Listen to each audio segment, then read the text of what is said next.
I just realized I was muted. Okay, is that better?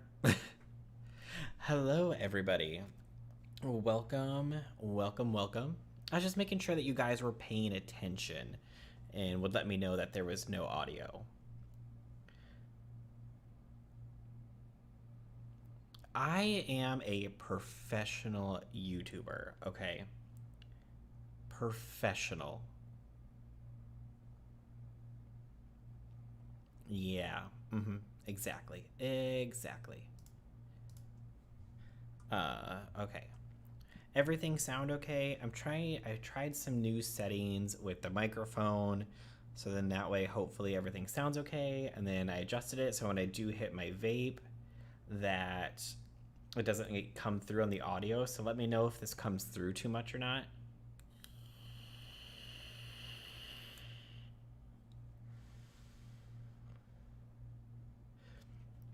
Yes, super pro YouTuber. 100%. Yes, absolutely. Hey, Glammy. Oh, thanks, Smitten Kitten, for the 10 gifted memberships. That is so awesome. Thank you, thank you.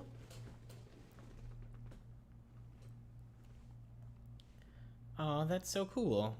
Smitten, you're the best. All right, so anybody who did, I don't know how the gifted memberships work on here, but anybody who did get a gifted membership, that gives you access to all the little emotes and stuff. So we'll put that in the chat. So I don't really know if it. I would assume it would pull from people in the stream, but I have no idea. I mean, I guess I can pull up. Let's see here. I'll pull up the studio and see if it tells me who got memberships. No, I don't think it'll tell me until after the live's over. Hey, Xylee, how's it going? Are you glad to be home, away from your vacation? Away from the grandbaby keeping you awake all night?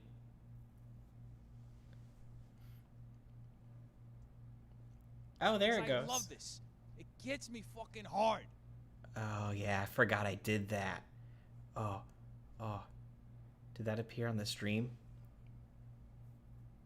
So, I used Def Noodles as my alert box. I don't know if it appeared on the stream or not, though. I could be a little behind.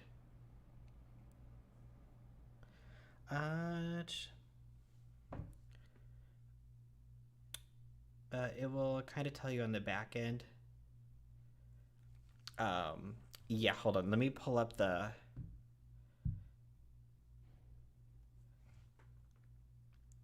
Sorry about what, Smitten?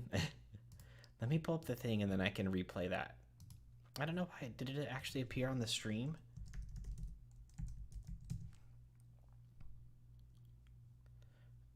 Where's my dashboard here? Yeah, I had some... we've been having some fun with Def Noodles. Recent events. Okay. Because I love this. It gets me fucking hard. Yeah. Yeah. So he does that when Because I love this. It gets me fucking hard. Oh, there we go. KT lady got a membership. I love this.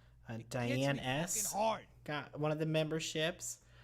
Thank you so much, Smitten Kitten, for gifting those memberships. So we have that alert. And then the other alert, let's see here. Do I have, is this one. Not even fucking sex is as good as this shit. So, having a little fun with Def Noodles here. He's given us good content, so I figured I'd give him some shout outs on my stream.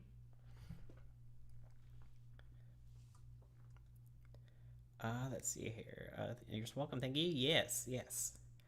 That's terrifying. Also, thanks for the gift. Yeah. good old Def Noodles, just giving us all the content, giving us all the content.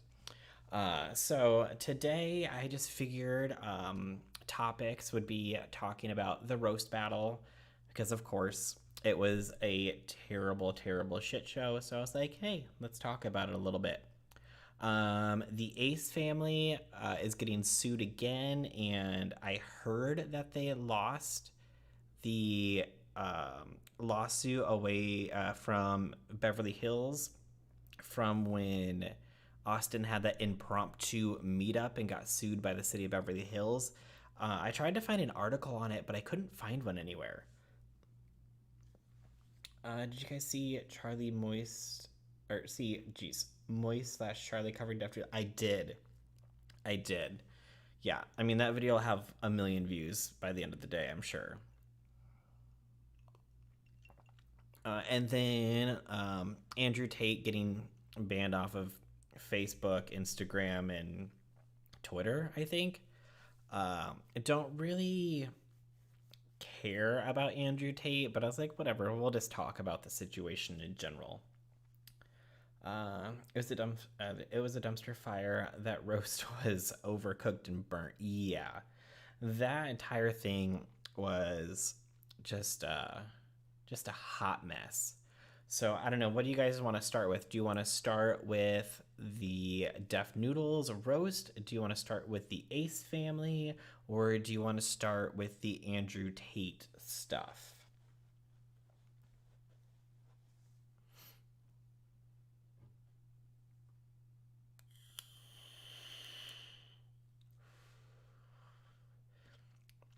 Yeah, like those jokes, and then he tried to like pull it off. Like he was trying to bomb on purpose, but it did not seem like he was trying to bomb on purpose. Like it literally was so bad because he's like, I'm bombing. She's like, yeah, me too, but we're in it together. Dealer's choice. All right, well, we'll take a tiny little break from Def Noodles for just a minute, and we'll start out with the Ace family, and then we'll go back to Def Noodles. The Ace family scares me. They're so creepy. Yeah. So, a little bit of backstory with the Ace family and like all the lawsuits, because there are multiple lawsuits. I mean, going back a couple years, God, has it been a couple years ago or a year ago at least? Uh, when their house got foreclosed on, and then they lied about the house not getting foreclosed on, and then everything came out about people going to the actual auction for the house that was up for sale because they defaulted on the loan, and then them coming out and saying that they didn't pay because they couldn't get another loan because it was a whole shady deal. From what I believe Austin said in the video was that it was or I don't know if it was in that video of them explaining the house stuff or if it was a different video, but basically it was just used. It was just going to be a content house anyways.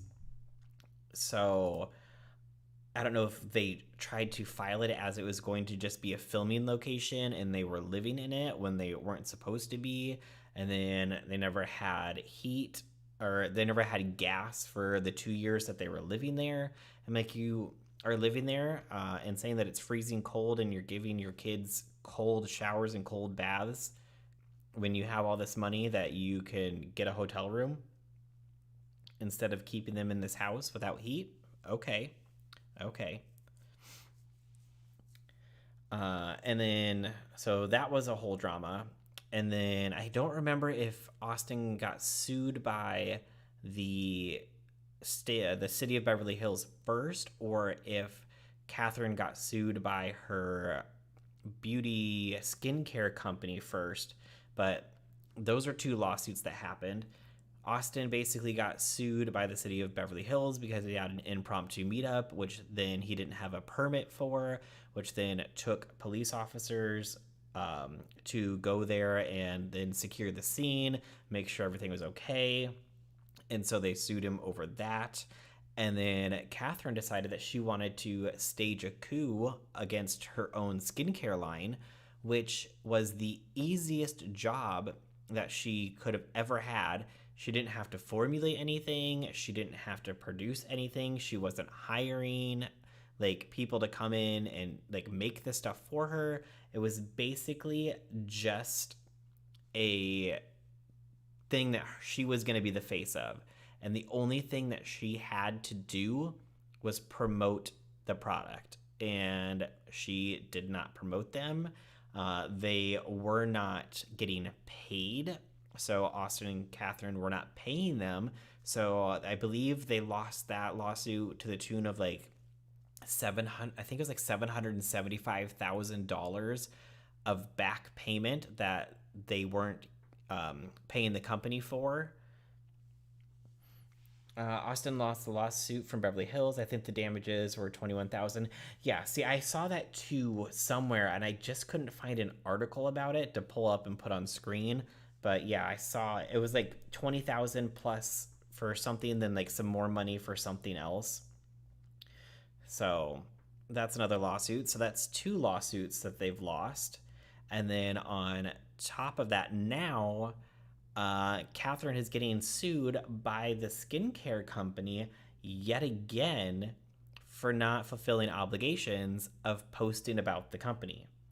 And literally, that's all she had to do was post about the company and say, hey, come buy this product so I make money and you get this skincare stuff and everybody wins.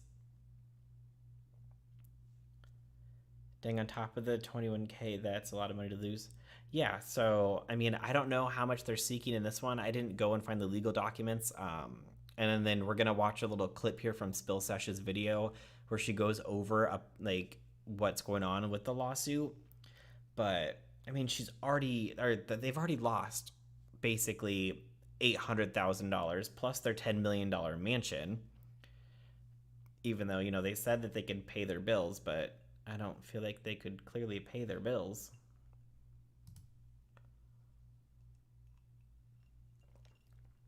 But let's go ahead and take a listen at what Spillsesh says in her video because she reads a part of the lawsuit out.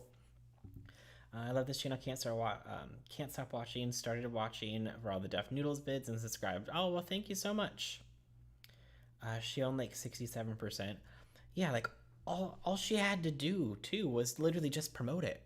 She didn't have to do anything else. Promote it and pay the company. Like, and they were on track, I believe, to make $60 million from that skincare line and even more next year. And in that first lawsuit, they, yeah, exactly, Diane.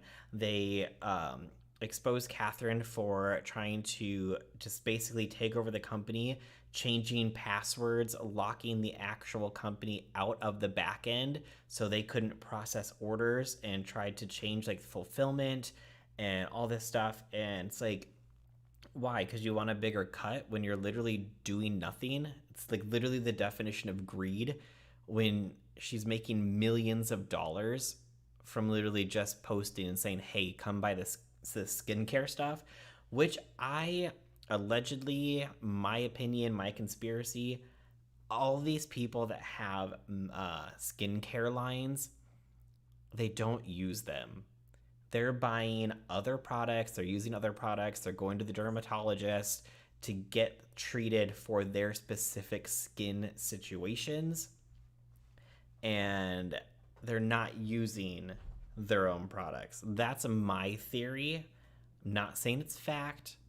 That's just what I feel. Basic post probably would have worked too, not too complicated. Yeah, exactly. Were the Social Gloves lawsuits settled? I haven't seen anything about the Social Gloves lawsuits yet, Dark, so I'm not exactly sure. But I find it weird that, they're having a second event when people from the first event still haven't been paid. So are they just trying to use the money from the first event, or use the money from the second event to pay people from the first event? And on top of that, with the social gloves too, I don't remember who it was, but somebody came out and exposed the DMs between Austin and the other guy, where basically they said, how much would it cost for you to get in the ring with so and so? Our budget's kind of low or kind of tight. And then he replied back with like, make an offer, and they replied back and said, well, we don't have a budget. Our budget's maxed out now. So basically, will you come fight for free so we can make money off of you? That's not how this works. Not how this works. I don't know, they're definitely not using another product, especially Kim K. Yeah, I mean, I would say that Kim K, Kylie are probably using their makeup products, but I doubt they're using their skincare products. They just get so greedy. It's awful. They never want to pay anyone. Plus, the thing Shyla was talking about, Cole Kerrigan, accusations being true, but I'm not sure that's fact. But the way they act, yeah, Glammy, I have those screenshots and that video pulled up as well, so we'll go over that. I believe her Instagram video is like 14 minutes long, so get ready for that.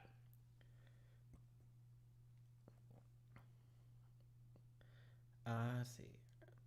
I think it's given randomly in chat. Wait, what? Austin asking some kid to get his head punched for free. Yeah. Please come fight and, risk your health for me for free so I can make money off of it and not pay you a dime. Cole Kerrigan's not any better than the Ace fam. No, he is actually on TikTok all the time now. I saw him on TikTok and he's doing like all these live streams and stuff. And at least he's staying out of the drama that I can tell anyways. But I also haven't been on TikTok in a while either. For the gifted sub, sorry, I was paying. Oh no, you're fine, Miranda. These people that box don't understand long-term repercussions. No. And I mean, it takes just one time getting in the ring and getting hit the right way where it can mess you up for the rest of your life. All right, let's go ahead and listen to what Spillsesh says in this video when she reads out part of the lawsuit. The parties executed the agreement on August 30th of last year, but unfortunately for TBL, this just didn't go to plan. And TBL has once again been forced into suing Catherine and Austin for breach of contract since they have failed to meet their promises. And let me tell you, they were called out in this lawsuit, that is for sure. In the complaint, it's the company's bad as well for going back and working with them again after they literally just won the lawsuit. Like, why? I understand, like, if you have to go and find somebody else and have the product relabeled and all this stuff, it costs money. But, like, literally, this person just tried to steal your entire business, and you're going to go ahead and work with them again. they said, and I know this is long, you guys, but seriously, this is crazy. They said, despite the unambiguous requirements for social media postings in both the operating agreement and the settlement agreement, Catherine McBroom has failed to meet the schedule and frequency of social media postings. She has refused to attend monthly marketing meetings and work collaboratively with TBL for the benefit of 1212 Gateway. So she isn't even doing the bare minimum that they were requesting of her, which is just to do post to just to do posts to promote the company. Like, that's all that she had to do, and she couldn't do that. Ms. McBroom has refused to agree upon an independent board member or put forward best efforts to find one. Austin McBroom has failed to satisfy his duties as a manager of 1212 Gateway is required. On information and belief, Ms. McBroom has continued to exclusively promote her own personal and family interests while refusing to market for the company. The Ace Family YouTube account indicates frequent recent posts pushing product for Ace Family merch on their online portal, shopacefamily.com.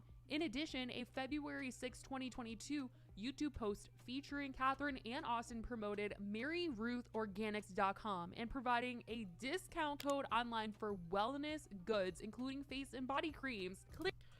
So they can promote their own stuff and promote somebody else's stuff with an online code, which I would assume would come with some kind of kickback or a commission. But she's not promoting the other company that she's the face of.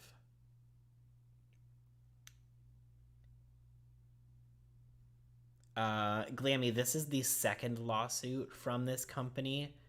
The first one was settled for it was like a $700,000. So now this is the second one. And then Austin's Beverly Hills lawsuit, he lost, and that was like $20,000 that he $20,000 plus dollars that he has to pay back to the city.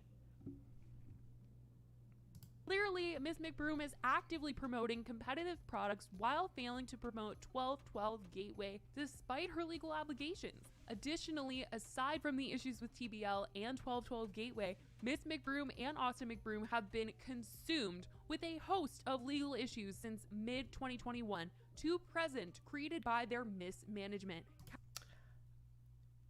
They're really going in. They're like, they have multiple suits against them because of their own mismanagement and the fact that they can't handle their own businesses properly.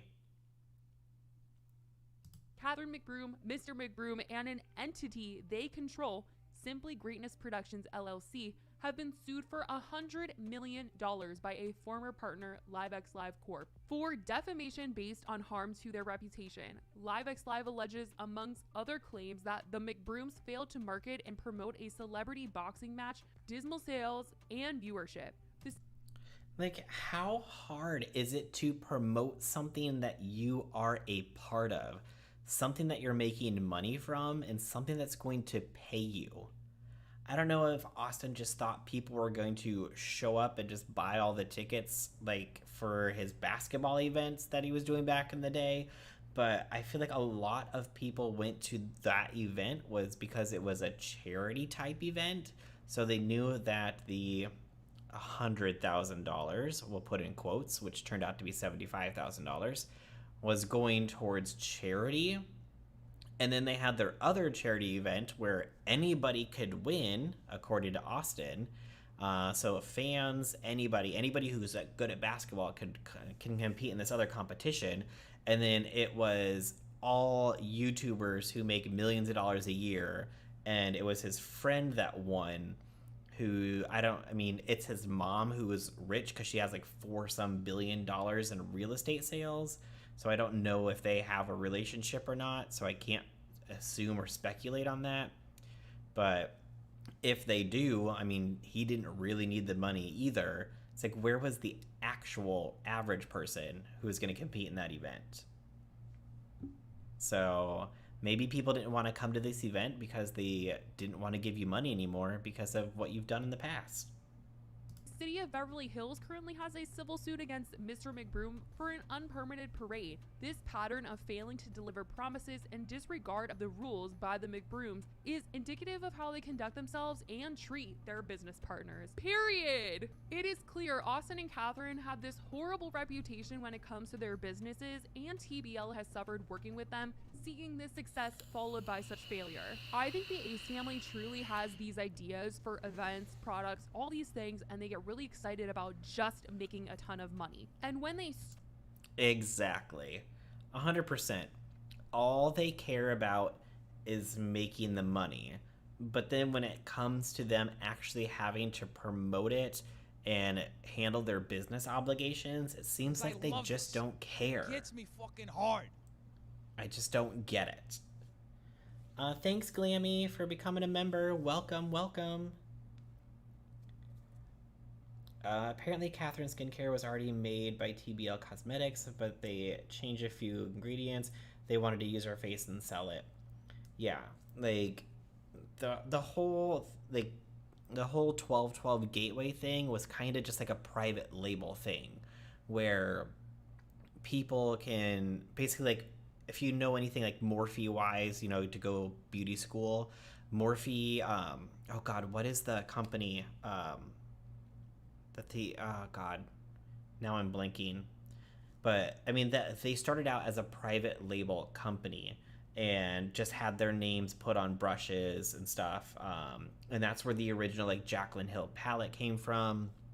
And I know that Jaclyn even said at one point that Morphe, or they were copying Morphe, but God, what? Hold on, I have to Google it.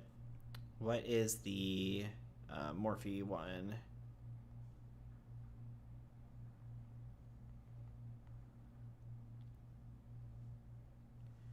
Crown. Yes, there we go. Thanks, Smitten.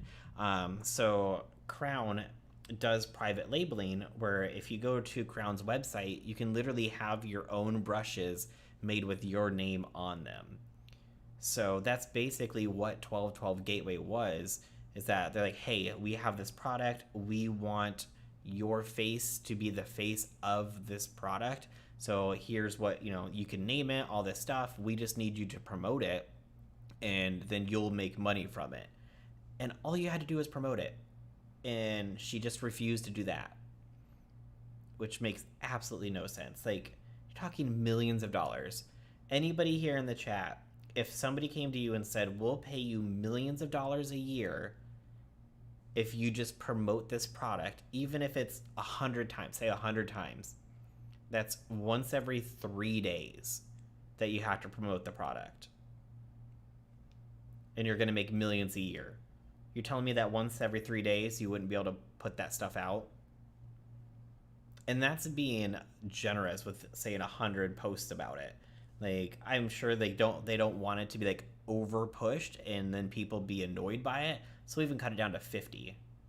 Like, 50 times is not that big of a deal. Surely dropped the ball, especially as a businesswoman. That money could have been a startup for this other stuff. Yeah, she could have used that money to help Austin pay off his boxers from the first event that are still waiting to get paid.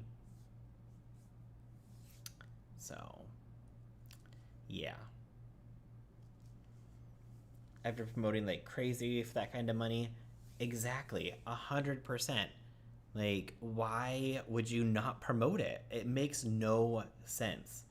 And when she came out with the whole 1212 Gateway thing, it was like this spiritual thing that came to her, and that's why she named it 1212. It's like, so do you not believe in this company at all since you're not promoting it? Like, this was your vision? Like, you could have paid the other lawsuits instead of collecting lawsuits. Exactly, Tara, exactly. Yes, this could have been lawsuit money. That could have been money that you could have put down towards that house that got foreclosed on.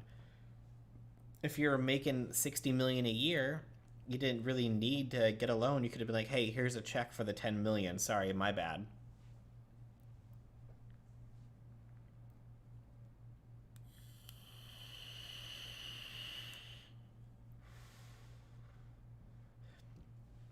So that's kind of what's going on with the whole lawsuit for the Ace family. So what we're going to do now is get into the situation that's going on with Shyla. Did you talk about Def Noodles yet? No, not yet, American Princess. Damn, not the foreclosed house, right? Like, how do you build a $10 million house and then lose it in like 3 years? That's just a mess. Let's see here. Let's get this ready to go. Pull that up. Honest and okay, ignore that. Okay, so can I not shrink this? Make it smaller, thank you. All right, so we're gonna get into the whole situation with Shyla and her ex-boyfriend, who is Austin's brother, and all the stuff that's going on between them. And then Catherine did this like 15-minute Instagram video. I haven't watched the full Instagram video, so it's going to be kind of like a live reaction for all of us. The Ace family is beating hard with the stupid stick, right? Okay, let's see here. So let's change. I need to change this. that out and hide this. Okay.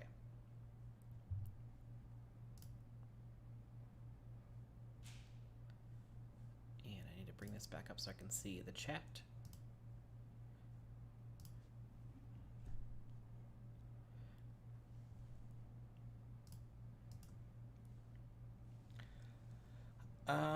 Is Austin Latino? I believe Austin is mix, white and black, but I could be wrong.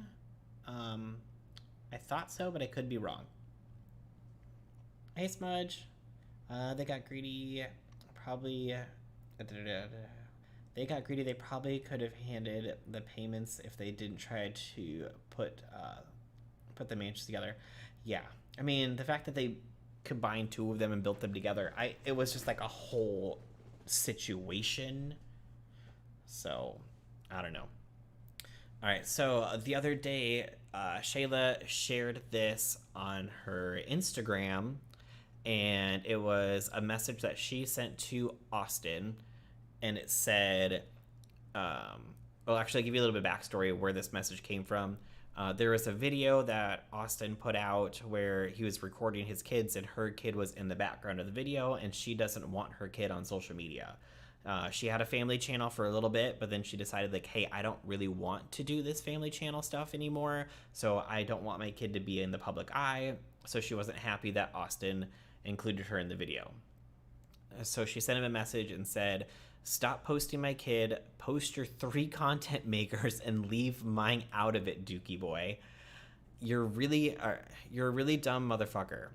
Do you really need another lawsuit? Think about that. I don't even care to blackmail you or anything like that. I won't post any of the content of you at your little whorehouse you begged me for the footage for. Leave my kid out of it, weird ass bitch.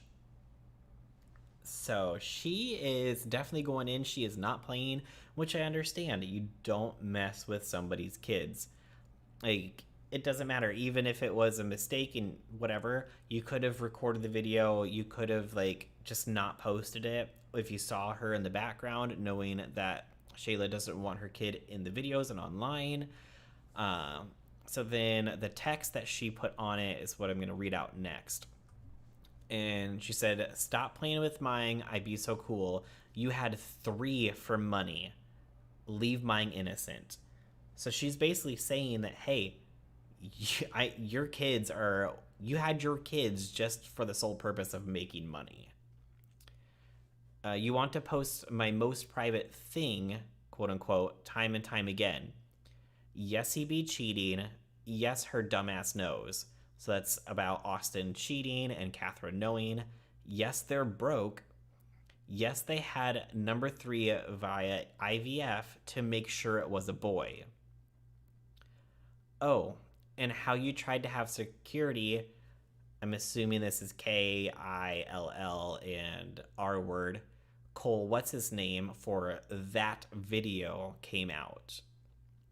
Or when that video came out. So she's talking about the Cole Kerrigan video. Then she said, yes, him and his dad do it together. Yes, his mama know and support it. Leave mine out of it. All I ask is to not post her because she deserves to live a normal, safe, private life. I've let this slide so many times. Goddamn, stop playing with a mother. So, yeah, that's a whole lot of stuff that came out. I did catch just a small glimpse of what Catherine says in this Instagram story. So I know that she addresses some things in here, but she doesn't address others. So we'll talk about that when we get into that. I made dinner for someone and it didn't turn out the way I wanted it to, so this is improving my night. Oh no. Well, Smudge, that's why I don't cook.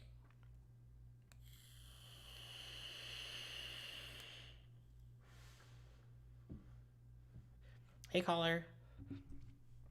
All right, so we have that post. Then we have this one where it says, POV, you introduce your daughter to Disney. She wears Disney princess dresses every single day, and you read princess books every single day. You plan to take her to Disney VIP tour for her birthday this year, which you plan to include her which you plan to include her dad, deadbeat, in the plans. But he is a narcissist and will do anything to hurt you, even if that means robbing you of the experience with your child, and took her to Disneyland without me today just to spite me. I'd be trying so hard to keep the peace. Ladies, listen to me. 1. Do not choose the ugly guy because you think he will treat you better. He won't, and 9 out of 10s, he's probably just more insecure, so he will treat you even worse. If you're going to choose a piece of shit to be your baby dad, at least make sure he has money. 3. If he has disappointed you or treated you like shit at any point, 100% he will treat your baby like that. Choose wisely. So I think it's a little messed up that she told him that she wanted to take him to Disney, or to take her child to Disney, and then he went behind her back and did it without her. I think that's messed up. Like, you have to be adults and learn how to co-parent. I mean, even Chloe is co-parenting with Tristan. Don't know why I would just cut him off with how dumb that he's made her look. But she's like, no, I want him to be around for my kid because it's not her fault that he's a douchebag. So you got to kind of, be adults because you have a kid that's involved and the kid doesn't need to be in the middle of any of this. Instead of Catherine saying that it's not true about wanting a boy via IVF, Catherine said she didn't have IVF. No, we'll get to that in a little minute, or in a bit, Lex, because Catherine, I saw that part of the video. Catherine goes way off on that. She goes complete opposite way. And I know this is very, very random, but I was watching Aphrodite's tarot card reading thing way back in the day before she got pregnant with the boy, with Steele, and tarot card readings take them how you are. But he was just saying that Austin wants a kid, he wants another kid, and he wants it to be a boy, and if it's not a boy, there's going to be problems. So, yeah. It's like, oh, if they did have another kid and it turned out to be a boy. Weird. You can believe in that stuff if you want. I'm not citing it as an actual source. I'm just saying that popped in my head and I remembered it. Okay, so then this is some text conversations between Landon, who is the child's father, and her. And then she said, obviously I'm calling for my child. Hello. And then he said, asleep. I love this. Oh. It gets me fucking hard. Thanks, Natasha, for becoming a member. Welcome. I gotta have some kind of member name. I don't have any member names.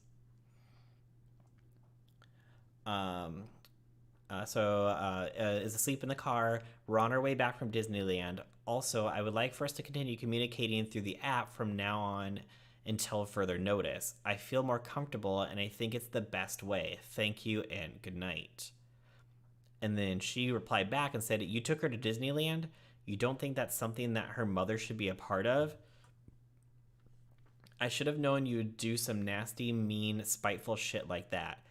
You're literally a disgusting and a broke down, deadbeat piece of shit. I wish I could match your energy, but I would never, ever, ever in my life do that to our daughter because I care more about her best interest than hurting you.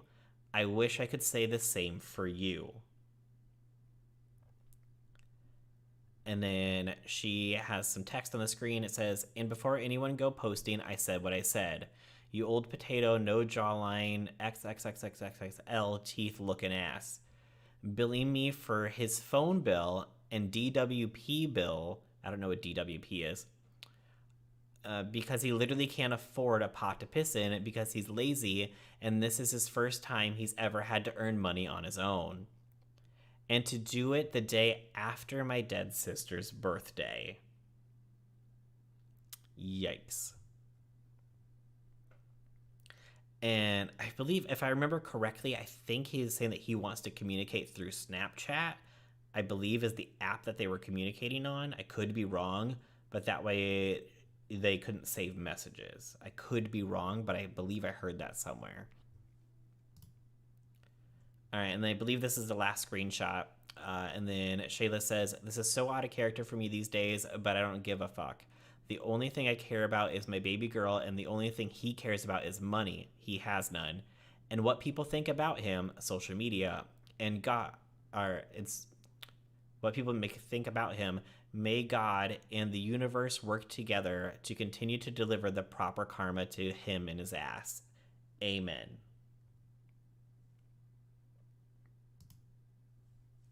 Okay. And then we have the video. So, again, I haven't seen all of this. I've only seen part of it. Water and light bill. Oh, okay. Thank you. Thank you, Lex. So we're going to kind of have a live react about this together. It seems like he took the child to Disney for content, though. That's a little weird. Well, yeah, and if it's going to be something for content, like, wouldn't you want everybody there? Because I feel like people like the family aspect more. You know, they like you seeing that, or they like to see that you're getting along even though you're not together, because they're like, oh, hey, look, these people are putting their differences aside for the happiness of the child, to make sure that the child is front and center of everything, so they can do things together, so the child has both the mom and the dad there, and they're being adults about it. But instead, you go and you do it behind her back, and then it comes out that you did it behind her back, and then that's not going to look good, because people aren't going to like that. I think it's an app for parents that are co-parenting. Oh, okay, Haley. I don't know. For some reason, I thought I heard someone say it was Snapchat, but again, sometimes I'm just crazy and I have no idea what I'm talking about. That's why everything in here is just my opinion, too. It's not fact. All right, so let's listen to this video and see what this has to say. Vulnerable, up front with you guys, just real and like authentic in the way that I know I can be. So I want to get on here and talk to you guys about Shyla and what she's been saying, and the lies that she's been spreading. And I find that, like, in life, there's like a way of handling things, and then there's a way that you go about things, and you get the consequences. And I feel like Shyla just going on the internet and just being super immature and saying things that aren't true and not coming to me personally. If you have a problem with me, you gotta come to me personally. Like, that's like my go-to. Like, when I got a problem with someone, I call them up. That's kind of like my personality. That's kind of my vibe. That's how I do things. And I've called you, Shyla, before when I had a problem with you 2 years ago, when you made a video about my skincare line. I called you that night, and I texted you, and that's kind of like my vibe. Like, that's how I do things. So if you got a problem with me, let's talk about it, right? I was thinking about it, and I'm not impulsive like she is. I really just like sit with my thoughts and really think about things and analyze it, and that's just kind of the personality that I am. So when she had said all these like negative, dark lies about my family, I mean, is that what you're really doing, or are you just trying to come up with the way that makes you look better? Because when all of the drama happened about the house and everything, and then she was going online clapping back at people, and she's like, our house is not up for foreclosure, I pay my bills, blah, blah, blah. And then it turns out that your house was up for foreclosure and you weren't paying your bills. And then you sat down in a video and said you weren't paying your bills. Makes you look bad. So are you taking time away to actually say, what do I need to say in a video to make me look better? I was thinking about it, and I was like, wow, like, I actually pray for this person. Like, I do silent prayers all the time, and I send her good vibes. I've been doing since I can remember, and it's showing, and she's like telling on herself, like she's showing her true colors, and it's like, it's so obvious.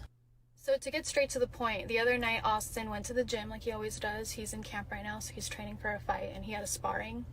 So he invited the whole family. His dad was there, our son was there, his friends. I couldn't make it because I had something going on, so I stayed home with the girls.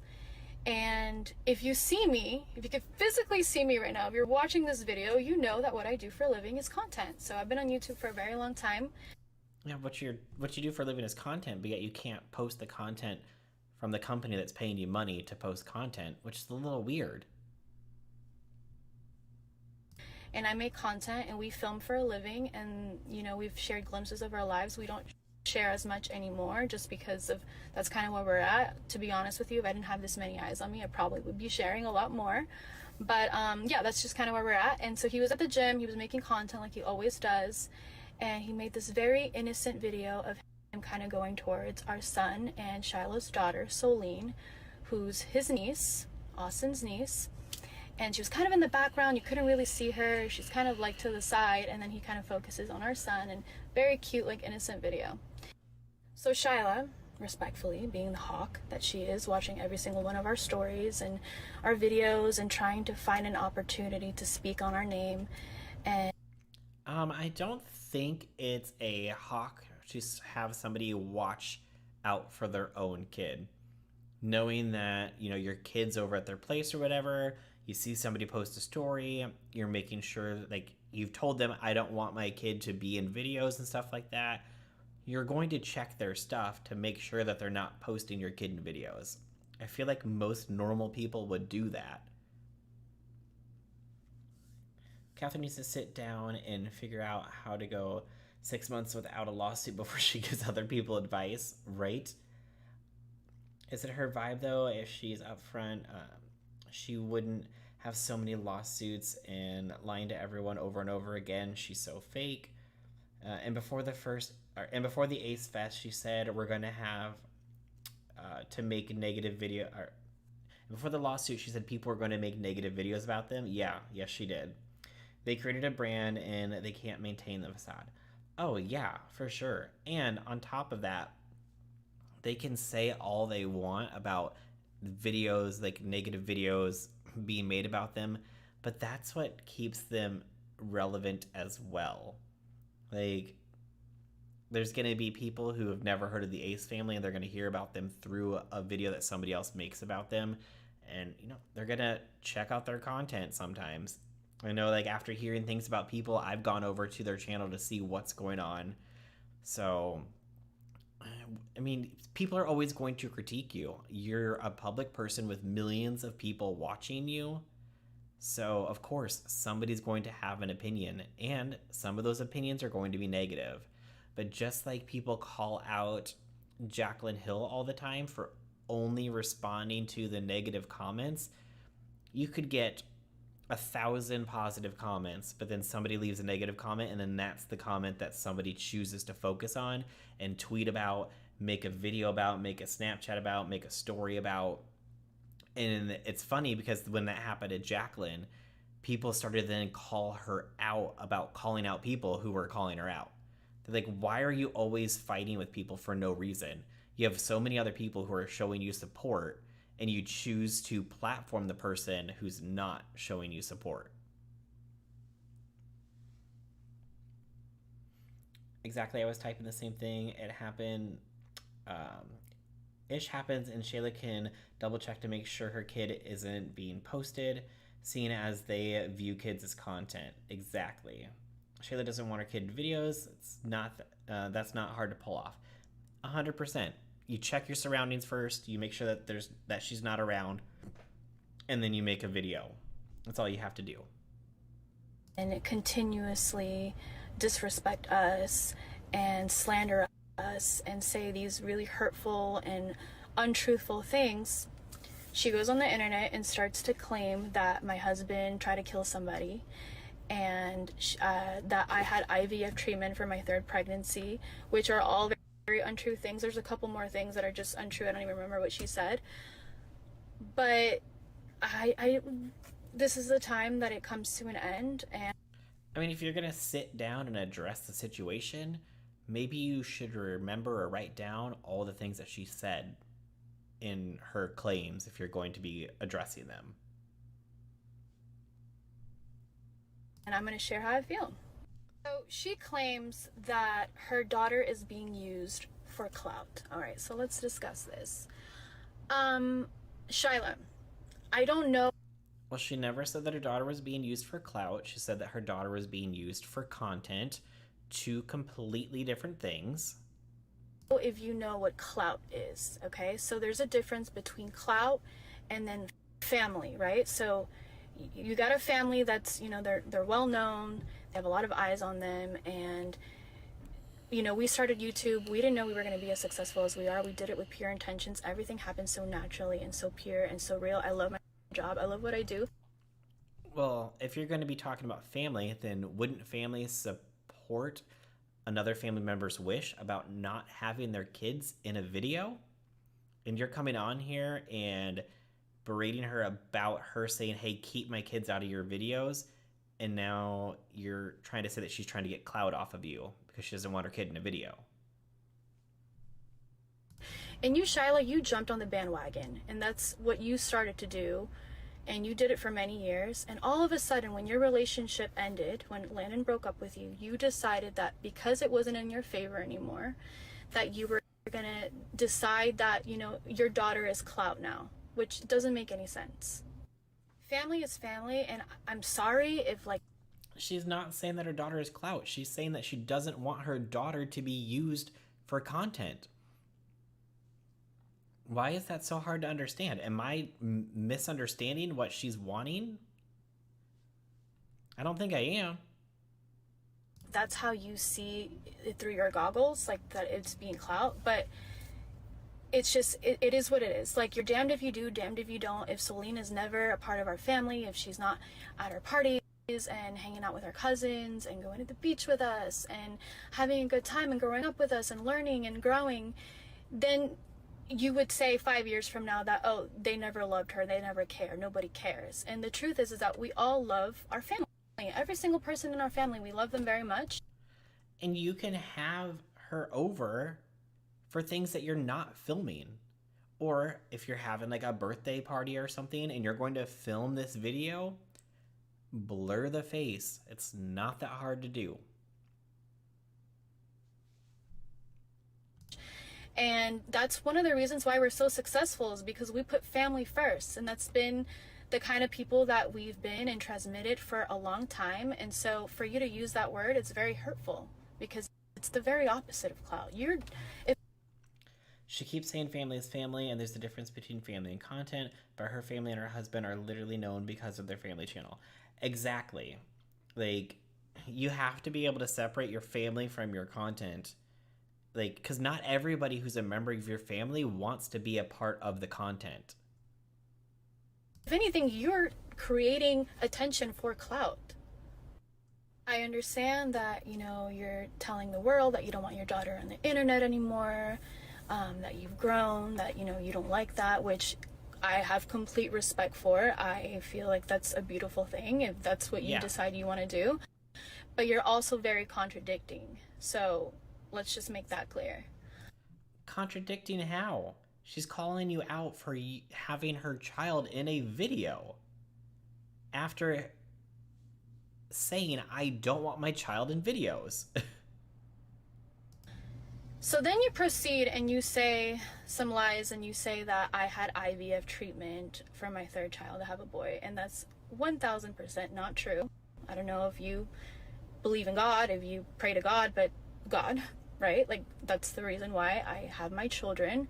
I was able to conceive 3 children. I wanted them back to back. Where that came from, I don't get the purpose of it. I can't grasp it. Like, I'm sorry, I just don't know. But what I will say is I find it very disrespectful to women all around the world who literally cannot conceive a child on their own. And Shyla said nothing negative about IVF.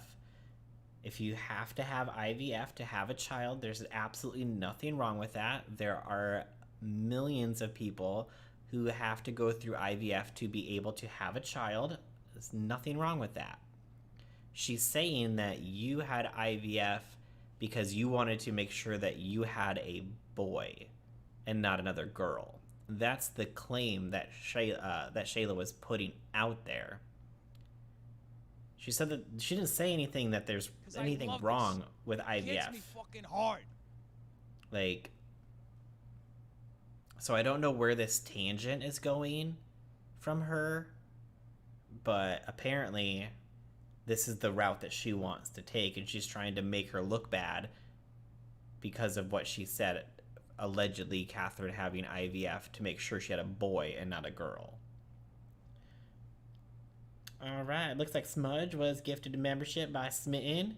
So it looks like those memberships are still going out. I don't know how they work, but apparently they just go out randomly throughout the stream. Maybe it's like the more you talk, you get one or something. I don't really know. I have no idea how any of this works, you guys. Because I'm a professional YouTuber. And they have to do treatments like IVF, and I find that IVF is like, what a blessing to be able to have such a thing. And although I didn't go that route, it's just very odd to me that you would say something like that, like as if like, what are you trying to offend me? Like that's like a bad thing. I don't get what the purpose of that was, and yeah, just like another one of your lies. Like, just to end this, like, so I mean, again, could be a lie, but she didn't say anything negative about if you have to have IVF. So I don't understand why she took it to that level of what she did, besides just to make Shyla look like a bad person. IVF topic part, I had just had my second child. I got pregnant a year after. If it's a blessing, why would, or if it was a blessing, what would be to be defended or be offended over? Exactly. Like, you were blessed to have your 3 kids back to back to back. If you had to have IVF to have them, perfectly fine. Nothing wrong with that. Shayla's just trying to call her out and say that she allegedly had IVF to make sure they had a boy. Which, you know, it's a little shady to do, 100%. But she wasn't saying anything negative about IVF and if you have to go through IVF. I had my second. I was breastfeeding nonstop, changing diapers, raising 2 children, working nonstop, working on my business, working on my family, my marriage, my relationships, my friendships, raising a household, like doing so much. And yet I'm supposed to be doing IVF treatments just so that I could have a boy. Like, it doesn't even make any sense. Like, I don't know where your head's at. And then you proceed and you say that Austin, my husband, has tried to kill somebody. And that really pissed me off, because that is so far from what Austin is and how he would ever speak and react. And you literally have no idea who my husband is. You've never known us like that. And for you to just like say something. I don't know. I mean, we saw that behind the scenes video of the part where they forgot to clip out Austin basically going off on Catherine at the beginning of the video, where he's like, why would I want to be on camera? I look terrible, blah, blah, blah. It didn't seem very nice and very happy. I mean, and what people put on camera, especially family channels, like, do we think for a minute that Austin and Catherine don't ever have a fight off of camera where they're yelling and screaming at each other? All couples do. It's just what happens in a relationship. But on camera, you put out the best parts of everything to make it seem like you have this perfect life and this perfect relationship, when there are ups and downs in all relationships. So it's a complete fake side of your family online that doesn't show the true full aspect of a relationship. And then when you put something into a video that you forget to clip out, then people get to see part of what's really going on behind the curtain.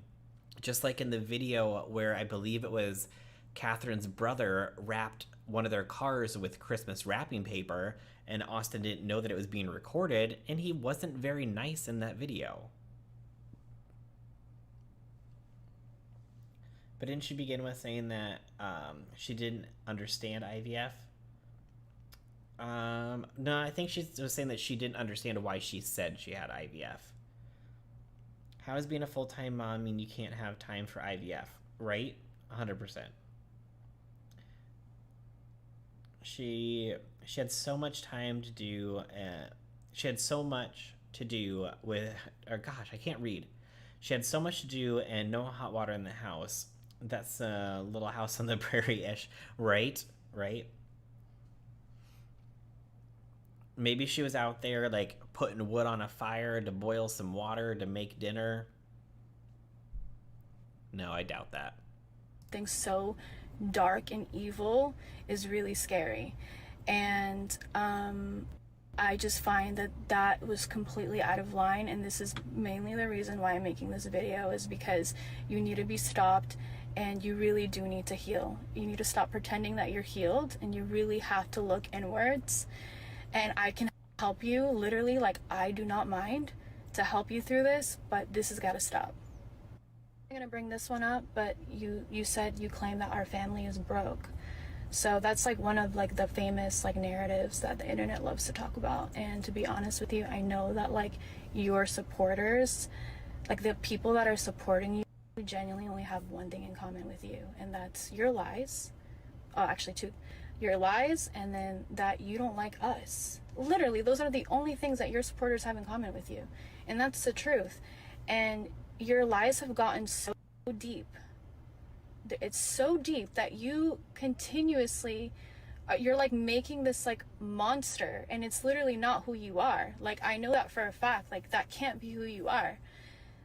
I get that money is your number one motivator. It's all you talk about. It's all you think about. It's literally like it was all that your relationship was about. I get it that, you know, towards the end, that's all you cared about. And I'm not even going to go into details because really, I mean, I feel like if all she cared about was money, then she would have kept posting her child online for content with a family channel style thing going on to make money. But she decided to take her kid out of content and not do a family channel anymore because she didn't want her kid to be on the internet like that. So I don't feel like she was in it just for the money. Otherwise, she would have kept posting that content. She's very busy making sure her kids could stay warm in those cold LA streets. She's too busy babysitting Austin and keeping him out of the pool with the jet ski. Right? Oh my god, that whole jet ski thing. like, this is none of my business. But the truth is that if you don't understand what money truly is, you will never make money, because money is an energy exchange and it comes in like waves. Okay? And that's what we are. We are energy. So it's what you do with the money. It's how you get it. It's how you react. It's how you learn from it. And it's so far away, the narrative is so far away from who we are, and it's because we've given back so much, and we do so much for people, and we help people all the time. I help my family all the time. I mean, money does come in waves. I mean, it comes into them, and then it goes right back out to the court system to pay their lawsuits. And then it comes back in, and then it goes back out over the edge of the pool because of the jet ski. And then you got to pay your neighbors because you destroyed all of their crops. And I mean, are you really bragging about what you've done fundraiser wise and giving back when you said you were going to give $100,000 to charity and you only gave $75,000 to charity? You couldn't even chip in that extra $25,000. You just kept that money for yourself because of the costs of the event, even though you made way more than what you actually gave away. Time. And so I don't know, it's just like the thing about money is just weird. Like, why are you even talking about that? Like, why do you care about someone else's financial situation? Like, who cares? Like, I'm not talking about your financial situation. I could care less. Since I'm here and I'm sticking, I mean, you kind of did talk about her financial situation because you said that all she cared about was money. But up for my family. I'm the backbone of my family. Literally, like, I just found out yesterday that I have a collapsed disc, and like so symbolic to like me and who I am and who I am to our family. But God didn't give me a voice to be complacent. And the truth is that, Shyla, you know that you've been carrying this lie about Landon being abusive, and you know that that's not true. And you gotta let that go. You have an amazing father to your daughter, and you need to start like accepting that this is your reality and that you created it, because this is all done by you, and accept that, you know, things didn't go how you wanted, and that's it. Like, I don't know what else to say. Like, you were so happy when Landon got cancer. You were the happiest you'd ever been. Everyone said it. There's so many witnesses. and that's the reason why he didn't want to be with you. And because it messed with your money and what you were doing, you got really upset, and that's why you created this false narrative. And one thing about me is that I'm a girl's girl. So I support women, I advocate for women, I help women on a daily basis. Like, I'm all about women empowerment, and that's my vibe. That's who I am, right? But I mean, she's a girl's girl and she supports women.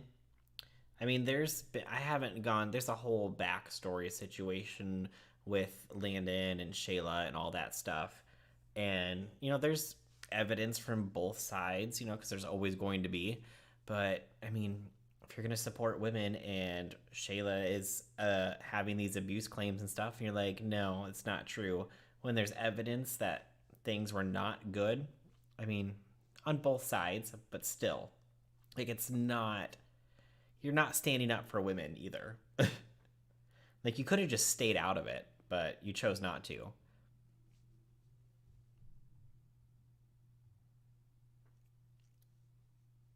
There's literally footage of Landon abusing Shyla. Yeah, 100% there is. And then there is, like, Landon did kind of like what seemed to be this hidden camera thing where they brought her over to the house, him and his mom, and they're so calm in that footage because they knew that it was on camera, but I don't believe that she knew that she was on camera and she was upset. And so it's kind of made out to look like she's irrational and she's crazy, but they weren't acting the way that they normally would have because they knew that they were on camera. If the collapse is true, how is she able to stand that long at Ace Fest?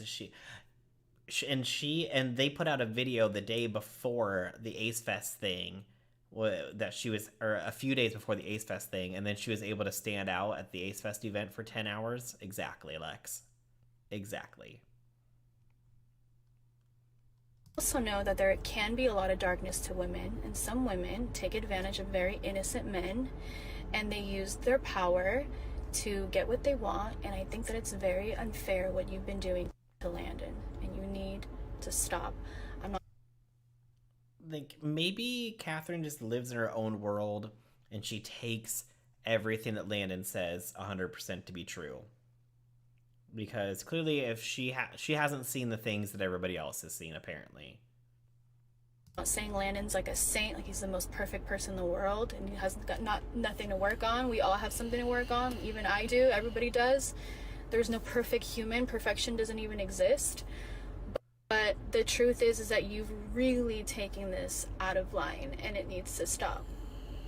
Sorry, but your character has been shown for many years and it's very obvious what kind of person you are. And for you to make a video and claim that you were abused, and for the whole character to go out the window, to be dismissed because you claim that you were being abused. Meanwhile, everybody knows that it's not true. You could see it, right? There's actual evidence of it. Like, clearly she's living in her own world here. You're literally taking advantage of very vulnerable women who've literally been abused. You're diminishing a woman's abuse. Like, you don't know what it's like to be in a kitchen, like, just doing dishes, and your husband walks in and slaps you across the face with a pan for no. Seriously? She just said, you don't know what it's like to just be in the kitchen, because apparently that's where a woman should be, according to Catherine, and then your husband comes up and slaps you in the face with a pan for no reason. Because the only form of abuse that matters, according to Catherine, then, is physical abuse. Like, apparently mental abuse is not a thing. That is very specific of her. Why would she say that? Did that happen? Reason. Like, you don't know how it feels to go through that. And for you to say that you were abused is so wrong, and it's not okay. And I'm sorry, but you pushed the line, and it's time for this to be out and to be heard. Also, you talk about my children, you talk about my family, You talk about my mother-in-law, like my mother-in-law who's the most selfless, most kind, most helpful. She's also like super girl's girl, like she tried to help you. Nicole is the type of person. Wasn't her mother-in-law trying to steal all the money out of Shayla's bank account at one point? Like, her and Landon were trying to take all the money out of her bank account, and they called the cops on her. Like, I wouldn't say that that's somebody who's trying to help women. She's so accepting of Austin doing terrible things. She is so complacent to things to think Landon's actions are okay, and that's not a girl's girl that's accepting of abuse. Because she knows apparently Austin slaps her. I mean, I'm not saying that. That's not true. Like, that didn't come from me. That came from Lex in the chat. Yeah, I'm pretty sure, like, her mother-in-law was trying to steal all the money out of her account.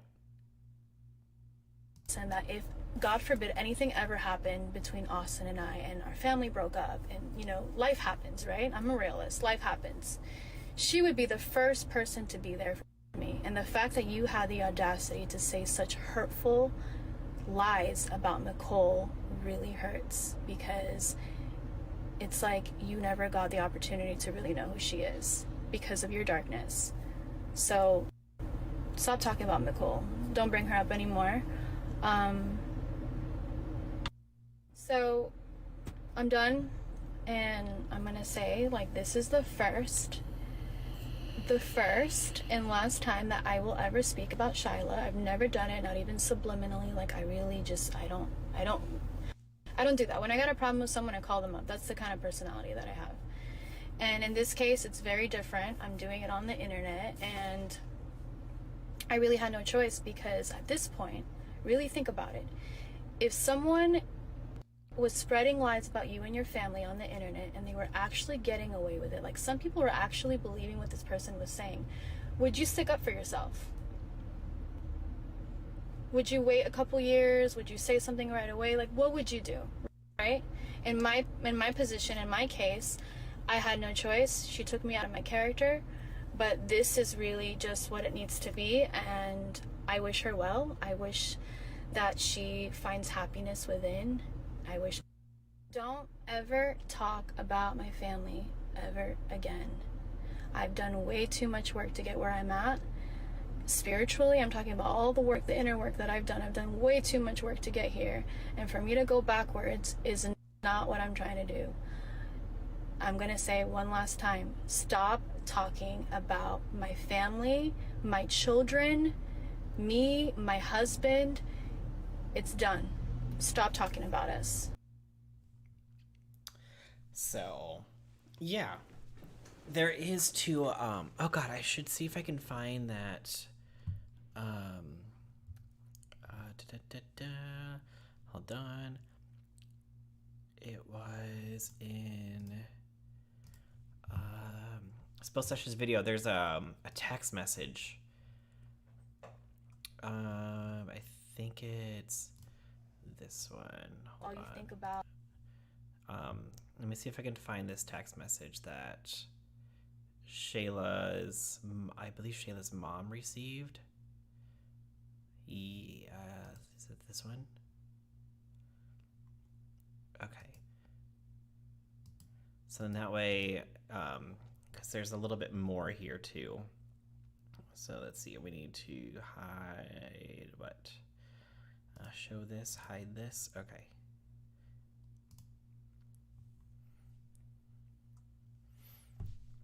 She needs to end this with live, laugh, love.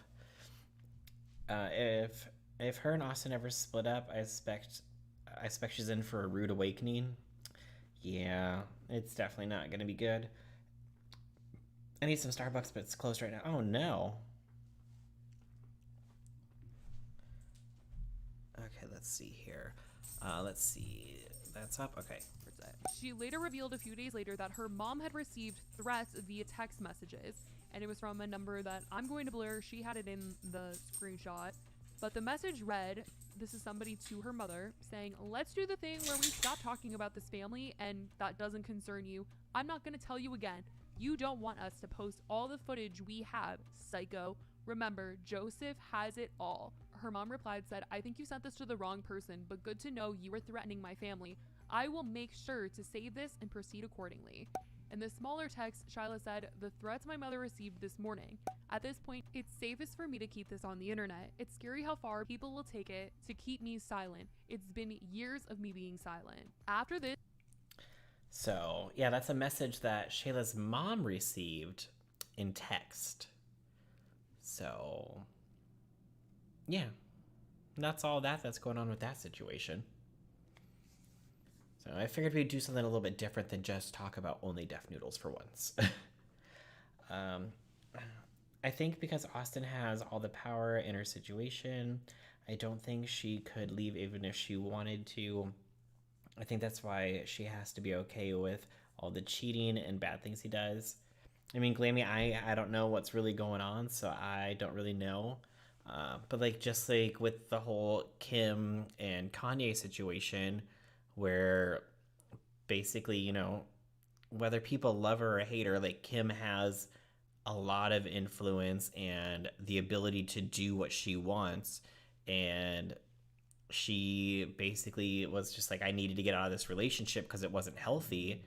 And it took her a long time to be able to get out because she just didn't feel like she could. You know, just it's a bad situation. Like, even if you have the ability to leave, it doesn't mean that you have the mental ability to leave, if that makes sense. Oh no, why is my thing saying no data? Oh, there we go. Excellent connection. Okay. So that's kind of what's going on with that. And then I figured we could just talk about the whole Def Noodles thing. But I'm going to run to the restroom real quick and refill my drink. So if anybody else needs a break, now would be the perfect time to take one. And I will be back in just a few minutes. All right, see you in a minute.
Okay, come. Hi. Hi, dear. Oh, thank you. All right. So did you guys all watch the Def Noodles live roast battles? The first super roast battle.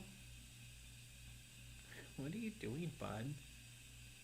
I played with you all day when I got home. Now you just want to lay on my lap. But you're not a lap dog because you're huge. Yes, you are.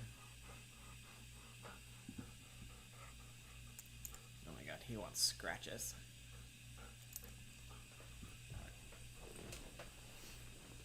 Oh, thank you, Glammy. Thank you.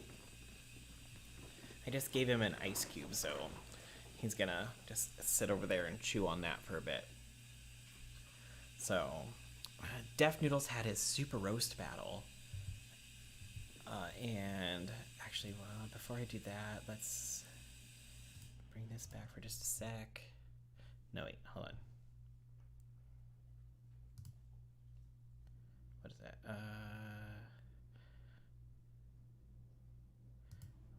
What is that one? Oh, that's the display capture. Okay. What if I do that? Okay. Nope. Okay. There we go. I don't know what I'm doing. Nope. Leave that one off. Take that. There we go. I'll figure this out eventually.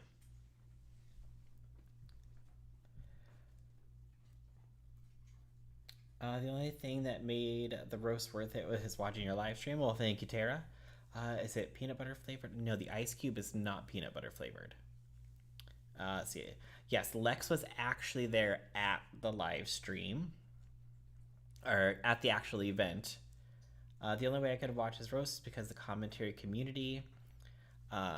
So, I mean, basically, the roast was not good.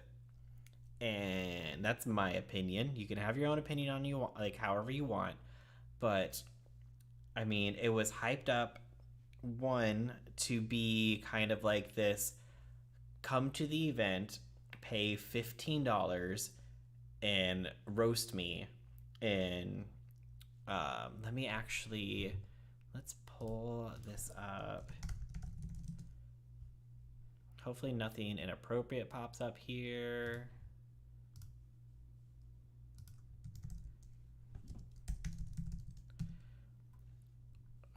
God, why do I have it like that? More display. There we go. All right, let's pull up Def Noodles. And we need to go, I think it was back on the 5th. October. November 2021. Am I on the... Oh, I'm on the wrong Def Noodles.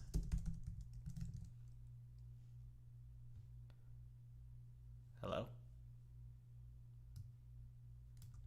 Oh my god, I need another O. Clearly I can't spell or type. Def Noodles backup. Where's Def Noodles? Did Def Noodles delete his Twitter?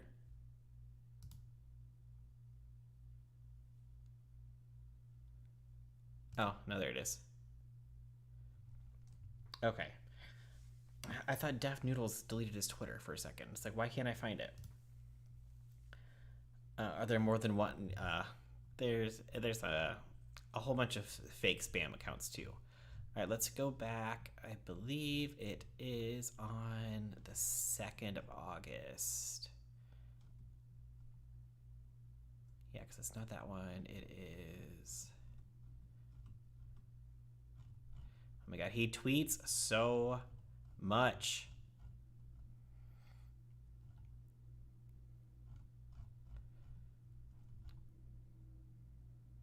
Now that's the sold out.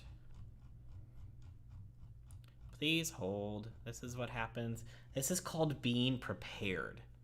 This is what being prepared looks like.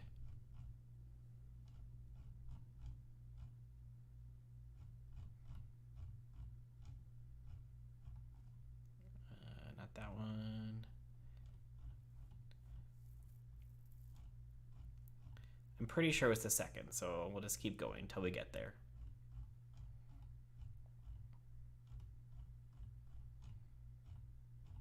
Oh my god, Addison Rae's dad's so cringe. Alright, we're almost there.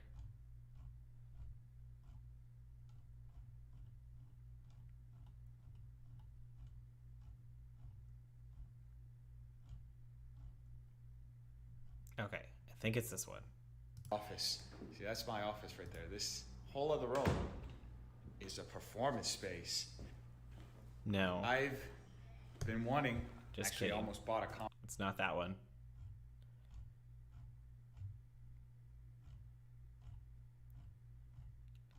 I literally had it on my phone today.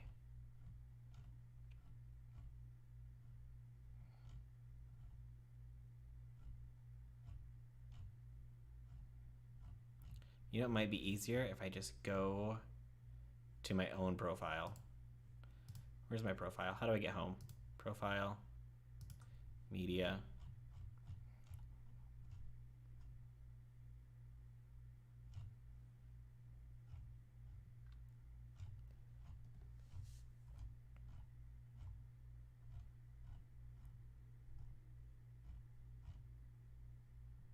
June. Okay. Maybe it got deleted. I don't know. Clearly, I just suck at being a YouTuber.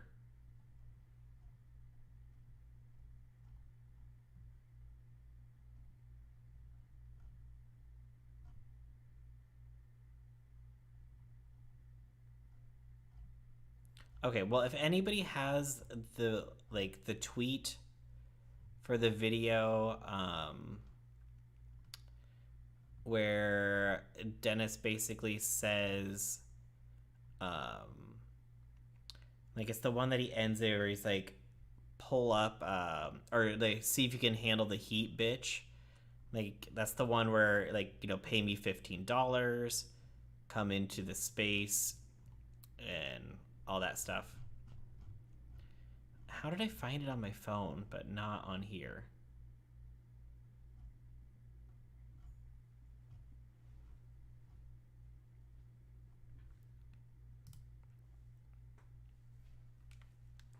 Okay, let's see here. What did I miss while I was...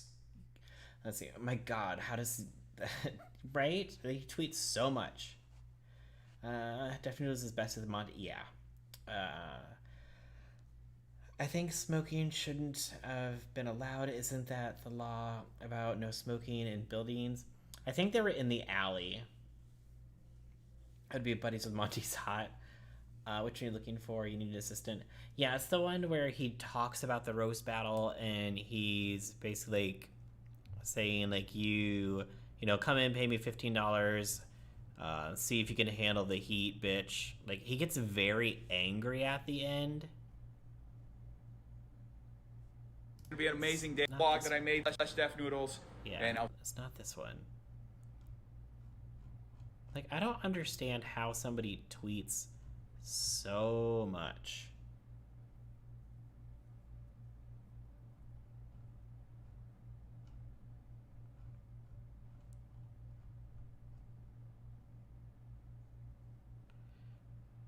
they're gonna keep getting mad.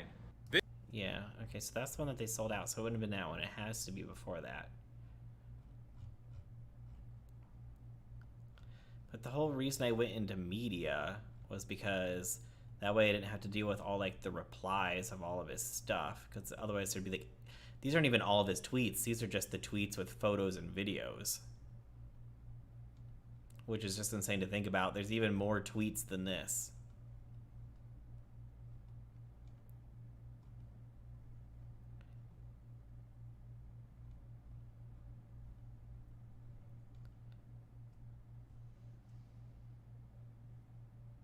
Down. This shit's gonna be historic. Everyone. Not historic.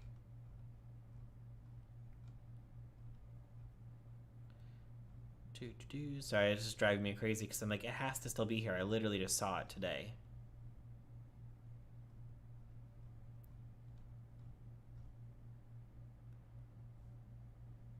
See you very soon. Okay, see, it's not that one.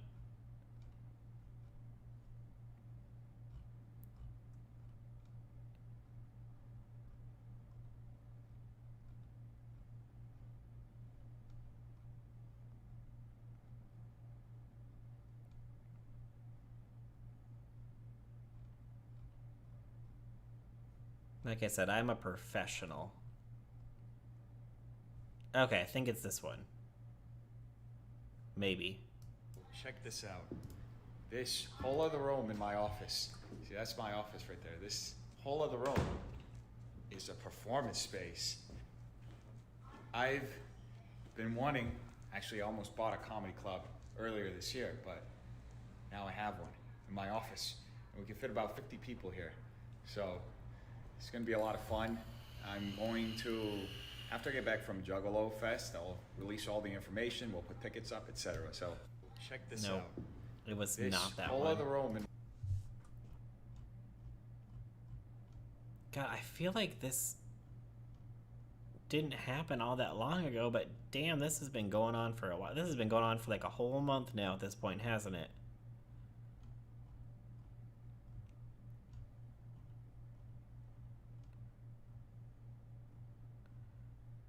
No, because here's all the tweets about Papa Gut.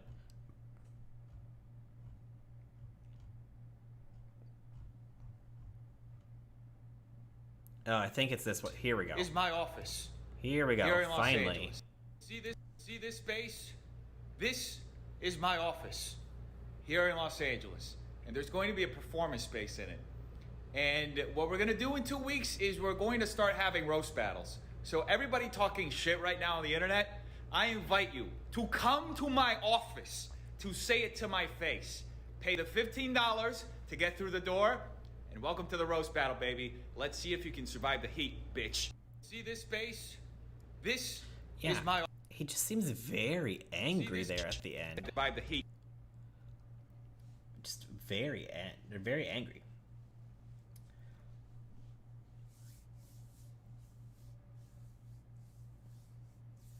So, I mean, basically, he was telling people, especially in that live space, hey, come to the roast battle, pay the $15, and roast me. Like, come say it to my face. Say, instead of saying it online, come say it to my face.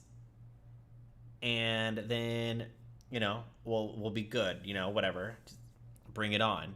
But that's kind of how it was marketed. Let me call in a bar. Xylee, are you on my Discord? If not, there's a link in the description, or I could just hop in yours.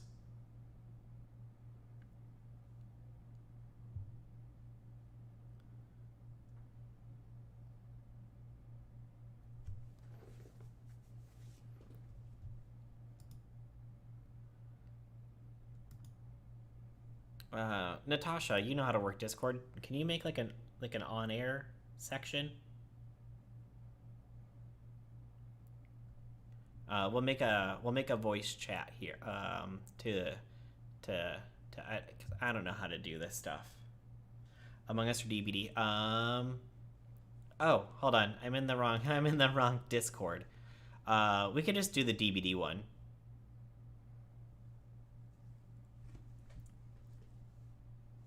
Sure can't.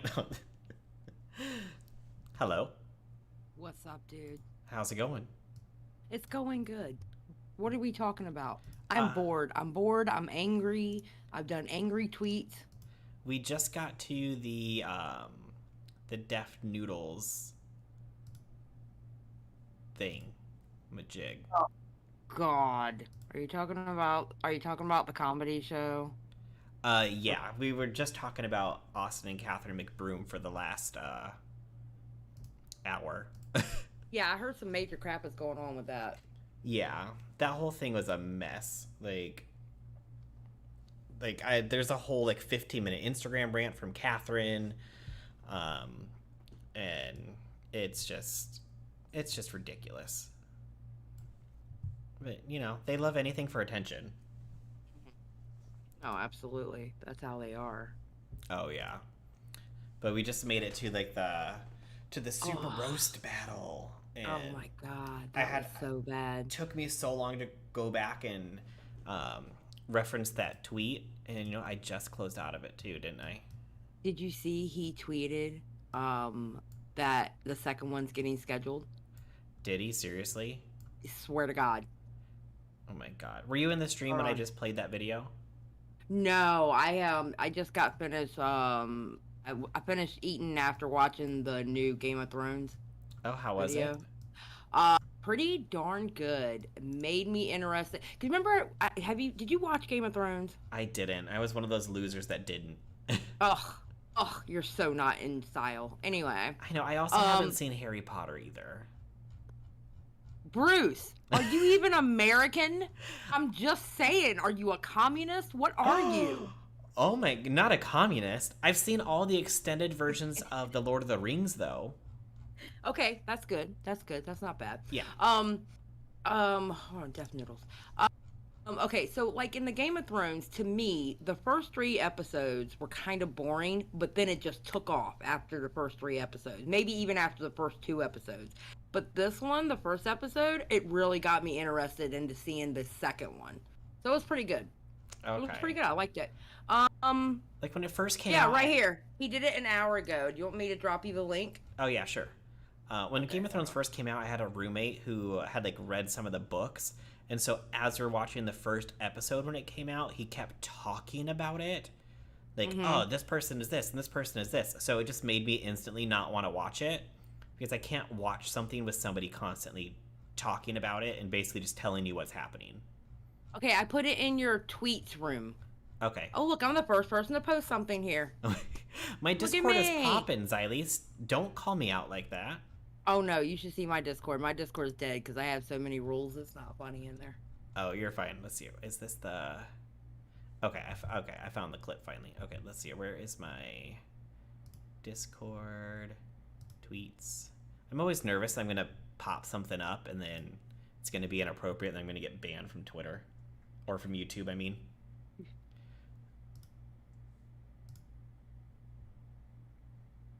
What am I using? Microsoft Edge. Okay. Okay. Oh. Where'd it go? Okay, there it is, right there. Okay. Second Super Roast Battle announcement coming this week. History was made, and it will repeat itself. Pull up or shut up. Oops, I did it again. Oh my god. Yep, and look who said they'll be there. Oops, I fucked up again. Oh god. Oh my god, I'll be there. Oh my god, Salva's going. I mean, do you think that they're actually gonna let him in the door? I don't know. I have no idea. I mean, if he pays his ticket and flies out there, I mean, I guess you can technically refuse service to anyone, but... Let me tell you something. He doesn't have to pay for his ticket. Believe me. Salvo would go without him paying the ticket. I promise. Oh, no, I just meant, like, Salvo pay... Like, he pays his own way. Mm-hmm. But, yeah, it'd be messed up if Salvo paid his own way to get there, and then he's like, nope, I'm not letting you in.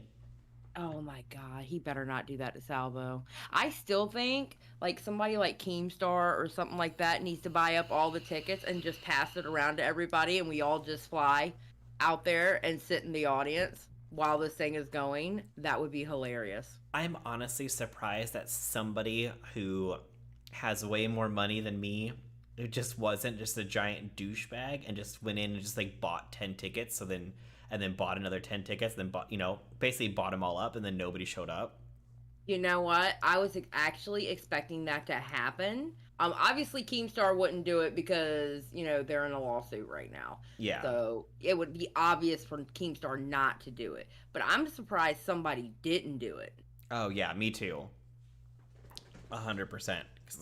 But the thing is, too, you could only buy 10 tickets at a time, because I went to see how many tickets you could buy when it went live, to see if it would tell you how many actual tickets there were.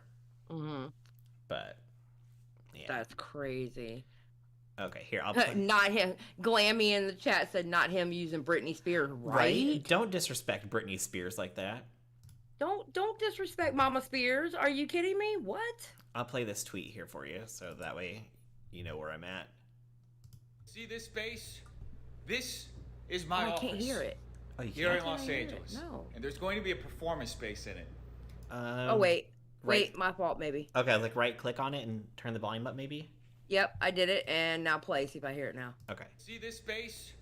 This No, I don't hear is it. my office. No? I think I've Here seen in that Los one though. Angeles. Okay. There's going to be a performance Because it's space basically in with it. him saying pull up or, And you know, what we're going to see if do you in can Yeah, get the a the week beat pull-up. is pitch. we're going to start having Yeah. roast battles. Right. So everybody Yeah. talking shit right now. But he's choked. everyone talking shit on the internet, come pay the $15, pull up and say it to my face.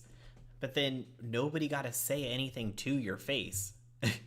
Except for the one random girl that won the battle, quote unquote. Yeah, that's what I thought was so like God, like when not Destiny, who was it? What's his name? Hold on. Cause my ADHD's kicking in. Optimus. Oh, When yeah. Optimus was like under that tweet going, dude, this is what you wanted me, there's no way I would have wasted my time going to that. And he quote tweeted Optimus and was talking all this shit like pull up or shut up. And I'm like, you know what, dude? I stand with Optimus on this one. This is what you were going to invite me to? It was lame. Oh, yeah. Well, then he tried to call out Peter Mon, too. I know. He went for my Peter Mon. You just scroll past it. He went for my Peter Mon and called him, what, cringy? Or something like that? Yeah. Let's see. It was just right up here. I was looking for that Yep. Optimus tweet. Here, we'll play this so people can hear it. I know you can't. Yeah, but it's okay. And here's my I know it. question too. He's so quick to defend, Ethan Klein and H3 and all that kind of stuff. Where was Ethan Klein last night? Where has Ethan Klein been in the downfall of Def Noodles? Where has Ethan Klein been for his little butt? And here's my question too. And the thing too is Ethan doesn't have to do whatever. They are two separate people. But the fact that he went so hard to defend Ethan and Ethan's just like, whatever, dude. But I think he was also saying where was Ethan to support him? Why wasn't Ethan there?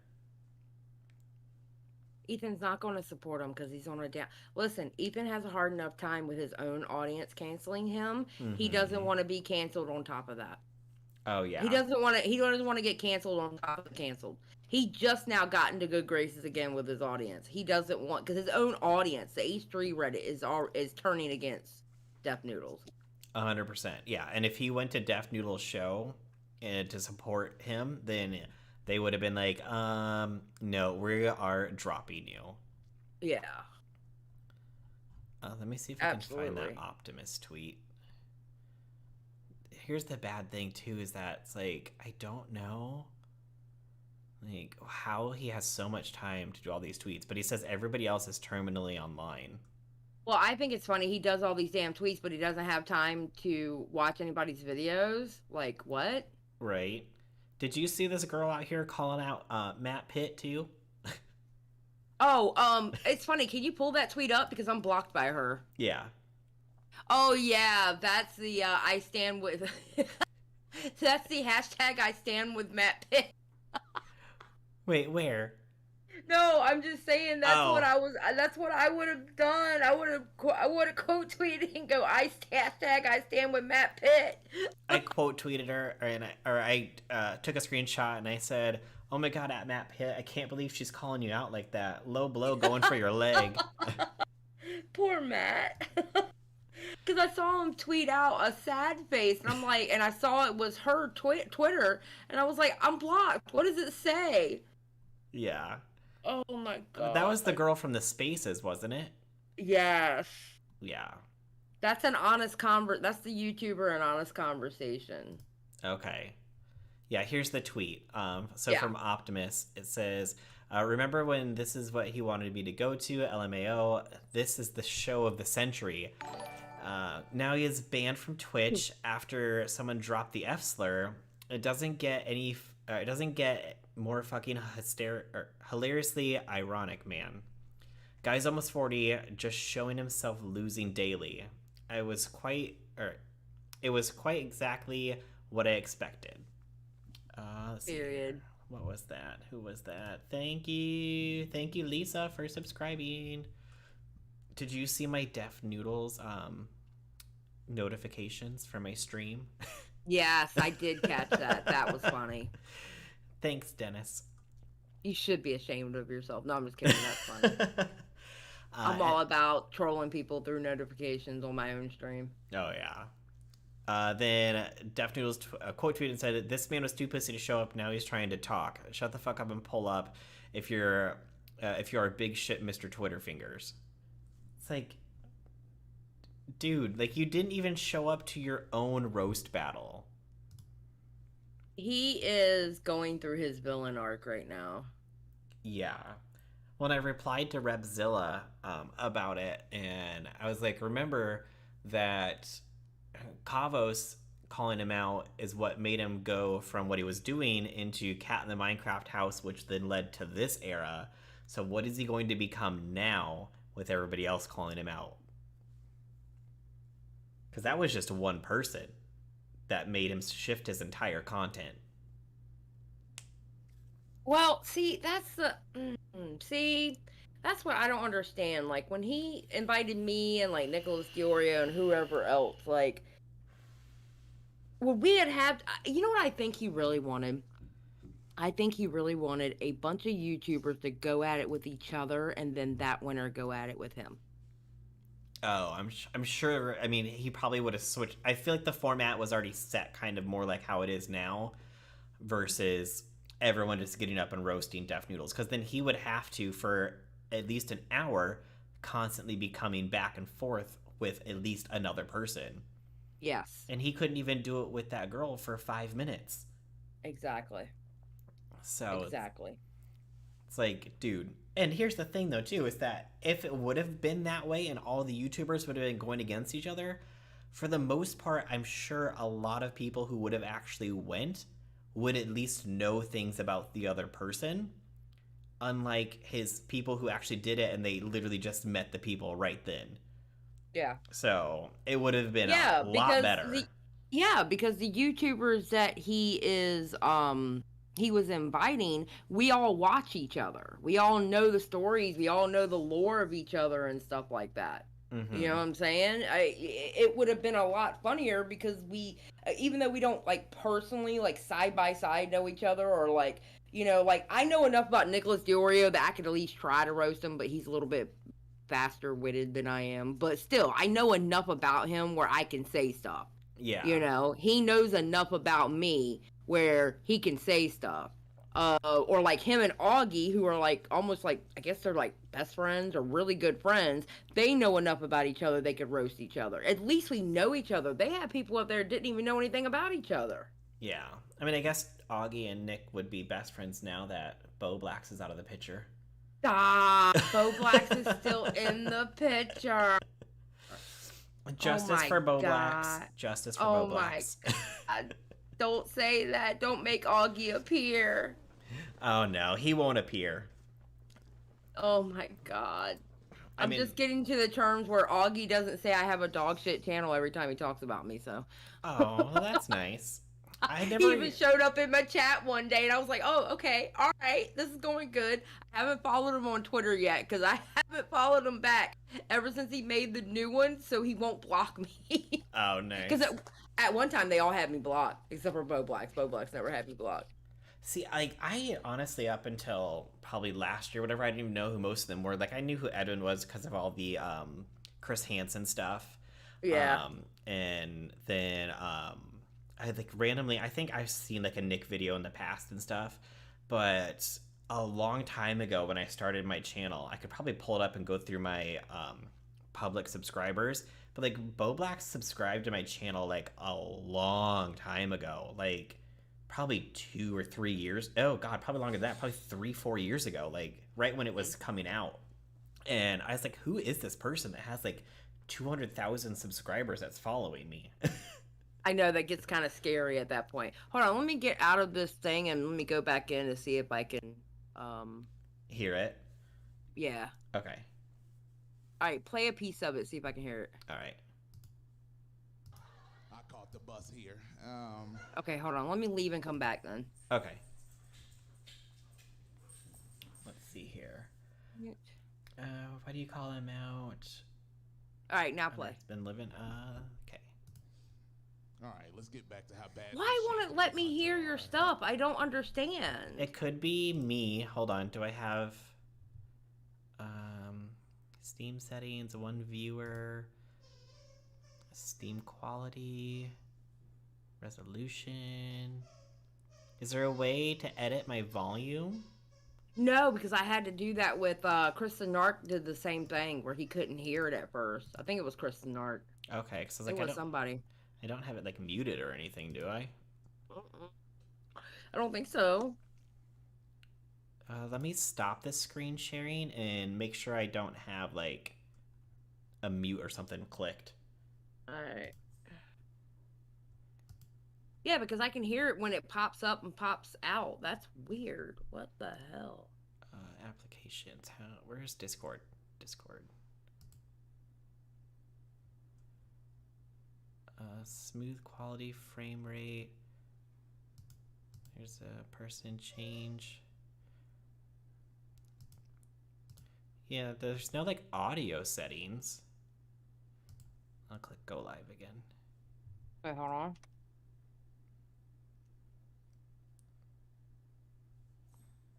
Oh, you know what? I should actually have it on the window that has... Streaming's hard. Oh, God. What is the... I don't even know what the window is called. Not the vacation live stream, that's yours. Here we go. Oh, there it is. Super Roast Battle. Why do I have 2 of them? Go live. Maybe I had the wrong window selected? Maybe. Your stream is still running. Yes, I know. Thank you. Hi, bud. Okay, let me hit play again. Yeah, me and Hunter are shaped like that works. Okay, I think I had the wrong window sharing. You dork. Is there a way just to show my screen? What, you just want the screen? Yeah. If you hit the box on the bottom right and just make it full screen, it'll go full screen. Oh, That's no. what I do. I mean, instead of like selecting a window to share with you, I can just share my screen.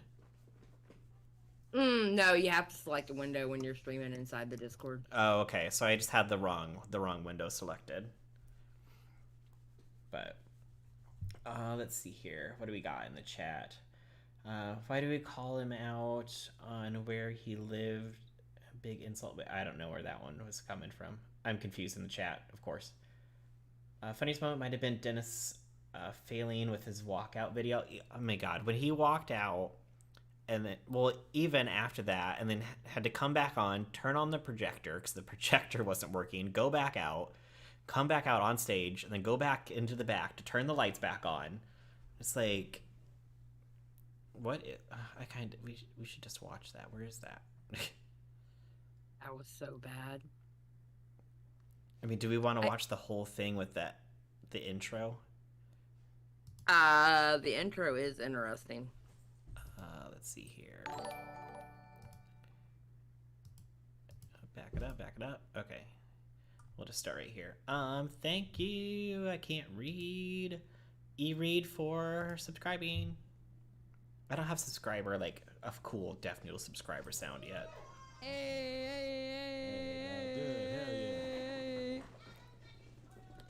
Sorry, bud.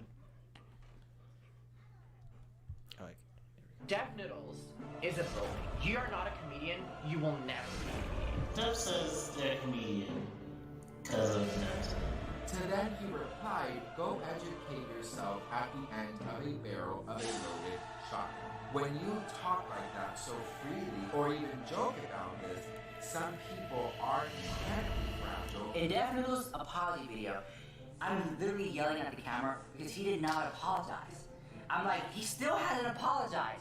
He's like, oh, it was a joke. So for you to make this post like this, Dennis Mendoza, I don't know. I don't know. You're just a bully at this point? You want to know what, Dennis? It's not funny. It's just not funny.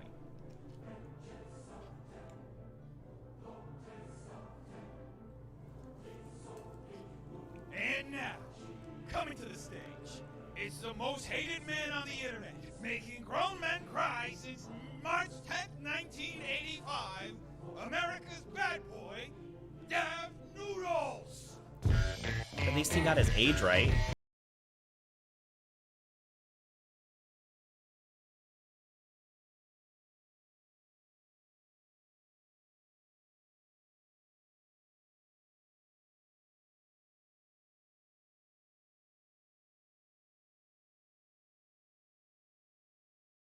not have anybody who could just like go turn the light on for him?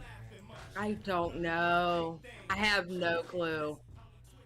Like, it was so like and then he came out with that big entrance with the smoke machine. It was I mean, an attempt was made. Exactly. I mean, and everyone can be like, "Oh, you don't mean it," blah blah. I was hoping for the best because I wanted to be entertained. Was I still entertained? Yes. But I was like, you know what? Maybe he'll actually put on a really good show and he can turn around and say, "Fuck you guys. This is what I actually did," and suck it. I was entertained because the people we were watching it with. Yeah, exactly. I mean, it was a little much at one point with all of us there. Oh, God, yes. Oh, God, yes. I was like, shut up. But, okay, I will say this. I knew it was going to be a shit show, but I wasn't expecting this. Yes. But, okay. I think there were several things wrong with it. One, he should have never put the chat up there, because I think the chat messed everyone up. Oh, yeah. People were too focused on the chat. And, like, why are you using the chat as, like, a tiebreaker? Because as soon as I saw the chat on the screen, because I knew exactly what it was once it started to, like, move, and I'm like, oh my god, they have the live chat on the screen. Uh-huh. And if you're going to put anything on there, it should not have been the Twitch chat. Yes. Because the Twitch chat, you can do all those graphic images in the chat. You can't do those on YouTube because you have a character limit. Exactly. So I don't know if he hasn't ever been on Twitch before and knew that, but there were so many dicks on Friday. Oh my god, there was dicks, there was boobies, there was a Hydra dick. It was amazing. I was like, oh my god, poor Tipster. Tipster was trying to hide it, and every time he cut on his chat again for his channel to see, there was a dick, and he was like, no, and had to close it back up. It was funny. Oh god, the Among Us penis. It was a little sus. But he should have known, though. He should have known. Yeah. I think it was the first one. He wasn't prepared, and hopefully I bet you the next one will be better. Honestly believe that. Now, will the next one be good? Don't know. That's up in the air. But I believe the next one will be better structured. Yeah, I mean, you can only go up from here. I swear to God, if there is a way to go down from here, I have no idea what's going to happen. Like, it has to be better. But, I mean, I feel like he was still putting things together a few hours before the show. So, yeah, I know. When I he saw wasn't that, prepared. Yeah, when I saw that from Salvo's tweet, I was like, oh my God, he's still putting things in there. And I messaged him, or I replied to his tweet, and I'm like, how long ago was this? He's like, an hour ago. And I'm like, why is he on his Patreon uploading content instead of making sure this gets done? Like, I mean, even the projector wasn't lined up with the screen. I know. It was sad. It was sad. I honestly, even though we were joking and, I have a little axe to grind with him and Steven, I actually felt kind of bad for him for a little bit. I did, because you can tell it deflated him, And he's leaning into the meme, but yeah. Like, I mean, and I don't know, I hope to God he didn't fly his parents up for this and they were just already coming for a visit. Because if he flew them up for this and they're like, oh my God, it's going to be this giant big event, and then it just happened the way this did, I mean, that'd just suck for them, Yeah. It was bad. Yeah, but I feel like, it definitely has to get better, right? I mean, I'm looking forward to the second one because we're gonna all stream it again. Oh my God, he doesn't understand. Oh, I got a question. Yeah. When you streamed it, did you get a copyright strike from them? I did not. I got a limited ads warning that they are still currently reviewing. Did you get a copyright strike? I didn't live stream it. I did the after show. Oh, that's right. You were just in the chat with us. Yep. Yeah. I don't even know. Like, I submitted my request for a review that next morning. Because remember, I sent you a message. It was like, no copyright strike or anything. And then when I got up in the morning, I checked again. And I saw I had limited ads, so I sent it in for review. So I wonder if it still said before I went live that it was under review. Monetization. Video is being reviewed. Yeah, so it's been, what, almost 2 full days, and they still haven't reviewed it. Mm-hmm. I don't feel like... It's gonna be a while. I don't feel like he will copyright strike. If he does, that's going to be a whole nother situation. Because, I mean, we were still providing commentary on top of it. It's not like we were just restreaming it. Especially our stream. You barely heard what was going on. Oh, yeah. Like, even I was sitting here, and I was just like, oh, my God. Like, I kept, like, adjusting everyone's volume so I could try to at least hear part of it, as well as, like, hear what everyone is saying. And it got to the point where I just stopped caring. And I was like, I'll just go back and watch it later if I actually want to hear it. But I figured if anything, I would have got a copyright strike for the music, but I haven't gotten that yet. Which, I mean, that music can't be copyright free. There's no way. Nah, it's not. I guarantee you. Wait, what? Hold on. I just see in the chat says those are your grandma instincts to feel bad for them. I Matt Pitt took it back that I am not a grandma. The meme is over, so... Oh, it was such a good meme. We are not going with the grandma shit no more, just saying. Paige and Bruce had muted in like 10 minutes before she got off. Wait, what? Paige had Bruce muted until like 10 minutes before she got off. Okay, yeah, because I kept trying to talk to Paige and she wasn't responding, so I sent her a message. I'm like, did you say my name? Like, I sent her a text and it's like, can you not hear me? Because I was like, What'd she say? What did she say? Where's my phone? She didn't realize she muted you? Yeah. Because I was trying to tell her, like, how to turn up the volume. Poor Paige. She just... Her in Discord, man, she's getting better. It's like when she left the first time she joined and she left to do her stream or whatever, she went down to the second one, and I popped in there and I was like, hello, and she was like, hello?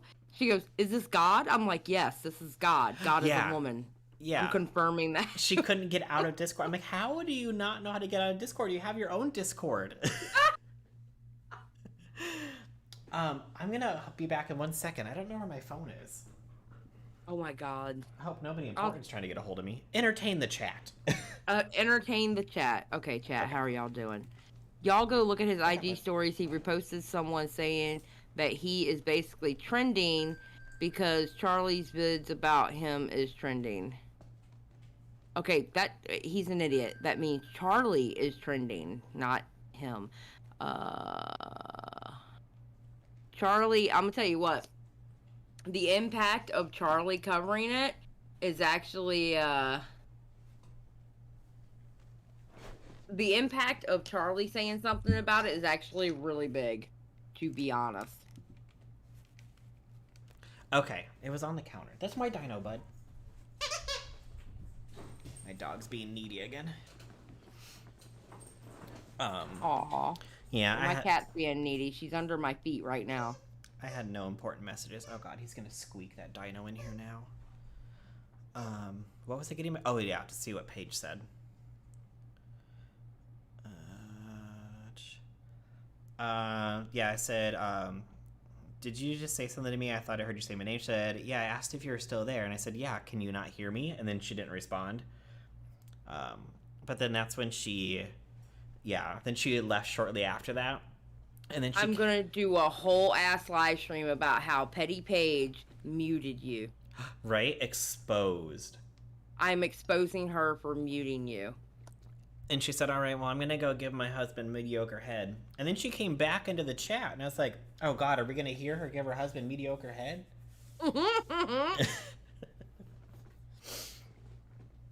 I mean, crazy. Honestly, like, just all of us together in the chat was definitely way more entertaining than the actual event, in my opinion. Was. I mean, I went back and I watched some of it. Like, I downloaded it just in case because I saw that it popped up, and I was like, let me download it just in case something happens to it, so I have a record of it. And I watched some of it, and I mean, I don't really feel like even us chatting over it, we like missed anything.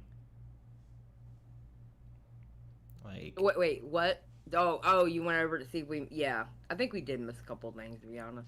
I mean, we probably missed some actual funny jokes. I mean, Tipster was hearing them because he was the only one laughing his ass off. But Tipster's got the good setup. Yeah, he's got that tipster money. Mm-hmm. What is it? The e-whore money?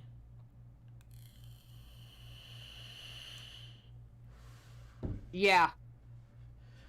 All of his e-whores buying his love. Mm-hmm. That's like saying that. Don't tell him I said that though. We act like that doesn't happen. Oh, yeah, that doesn't happen. It doesn't happen. Yeah. Let's see, Zyla gets real. So Salvo isn't your love child, and Bo Black's isn't his kid. I was totally ignoring that comment like it didn't happen. Caller was saying that you were like everyone's mom or something the other day. Something he had like Augie involved in there. I don't know. He just wants you to be a grandma, apparently. Yeah, I am not a grandma. I don't even have children. I have three cat children. They're cats. You have 3 fur babies. I have 3 fur babies. Well, I mean, weird collar guy. I'm going to ignore you as long as you say stuff like that. I'm just saying. Yeah, that was you at the time. It's over with now. We don't let things go over here. No, because when it was originally happening, like, weird collar guy was like getting upset about it, or it looked like he was getting upset about it. And I'm like, dude, chill. It's okay. It's just a joke. He was just having fun. Here, you'll know this. So, like, the members. Okay, so I had an awesome member gift 10 memberships. Okay. Mm-hmm. My member, Spittin' Kitten, gifted 10 memberships. And yeah, it looks like 1, 2, 3, 4, only 4 of them have gone out. Like, do you know why? Do they just go out randomly? They'll go out randomly, and sometimes it won't show up on that stream. It'll just go So basically, tomorrow, you know how you can look at all your members in the back end? Mm-hmm. You'll see all your new members, and it should add up to 10 by tomorrow. Oh, okay. Okay. Because I noticed when I had 2 people give 5 subs each, they weren't all in the chat. Some people got a membership like, whoa, I got a membership, and I wasn't even there, so. Oh, okay. That makes sense. Because I guess that happens on Twitch, too. Like, I'll be in a Twitch chat for a while with somebody, and then I'll go on Twitch, like, a few days later, and I was gifted a membership, and I didn't even know. Yeah. I'm glad we got the gifted membership, so. I just wish that you were able to do it like Twitch, where you can give one particular person a membership. Yeah. That would be cool, but unfortunately they don't. Maybe they'll work their way up to it, but at least they give you the option of, like, giving memberships to people. Yeah. Oh, I hope now, Def the Noodles rating gets system one. can get better. And then I get one to him, then I can access that Discord. Oh, dude. To get full access to that Discord, you gotta pay him $50. Oh, from what I heard. Ugh. To get full access. That's just such a ripoff. But he has 3 people who are paying it. Mm-hmm. Because those are the people that are on the end of his stream. So, like, I don't know. I think that's ridiculous. Like, even, like, some people's memberships are extreme. Like, if they're going to put in the effort for it, totally fine. Like, so, like, say, Emily D. Baker, for example. You know who that is, obviously, right? Yeah. Like, I think her top tier membership is, like, $25 a month or something. But she does, like, specific calls for those people. She is very active. Totally get that. If that's what you're into and you want to spend $25 on that, I get that 100%. But I'm like, I'm gonna have just like a 99-cent membership because one, I'm a terrible YouTuber because I disappear out of nowhere. And I don't want to like make people pay for things and then not be able to keep up with it. So I was like, I'll do the lowest possible 99 cents and then put my emotes in there. And then eventually, if I do things on more of a regular basis and I can guarantee people specific things, then I will do it. Kind of like how you are pretty good at doing like your members live only things and your Discord for your members and stuff like that. And you keep up on that stuff. I don't trust myself to do that yet. So I'm like, if you want to support the channel at 99 cents, perfect, thank you. But the only thing you're missing out on is the emotes and giving me 99 cents. Yeah, that's why I have 3 tiers. I didn't want to have one that was, I wanted one lower than $5, so I did one at $1.99. Because listen, times are hard. Gas prices are ridiculous. People still gotta work, you know. So I did a $1.99, then I did a $4.99, and then the $9.99. But the $4.99 and the $9.99 can get into my Discord. Unless you're one particular person who, as soon as I said that on stream, they moved theirs up to $9.99, and I had to message them going, "You're not going into my Discord because I know what you do." Oh, yeah. Yeah, they're a creeper. It's not happening. Glammy said some Andrew Tate shiz for Def Noodles Discord, $50. Yeah. That, you know, it got shut down, right? Andrew Tate, his Hustler University. His Hustler, he shut down his Hustlers University. I can't get my PhD. I can't get my Pimp and Hose degree. No, you cannot get your Pimp and Hose degree. Nope. I was gonna have all the bitches. I know, and now you've lost your chance to get all the bitches. How do you feel? Yeah. I feel let down in myself for not subscribing earlier. Exactly. See? You should have jumped on it when you had the chance. Right. Oh, well, thanks for the love, Pina. And Glammy said, oh, thank you. I think you're a great YouTuber. You're the first YouTuber I ever joined a membership to.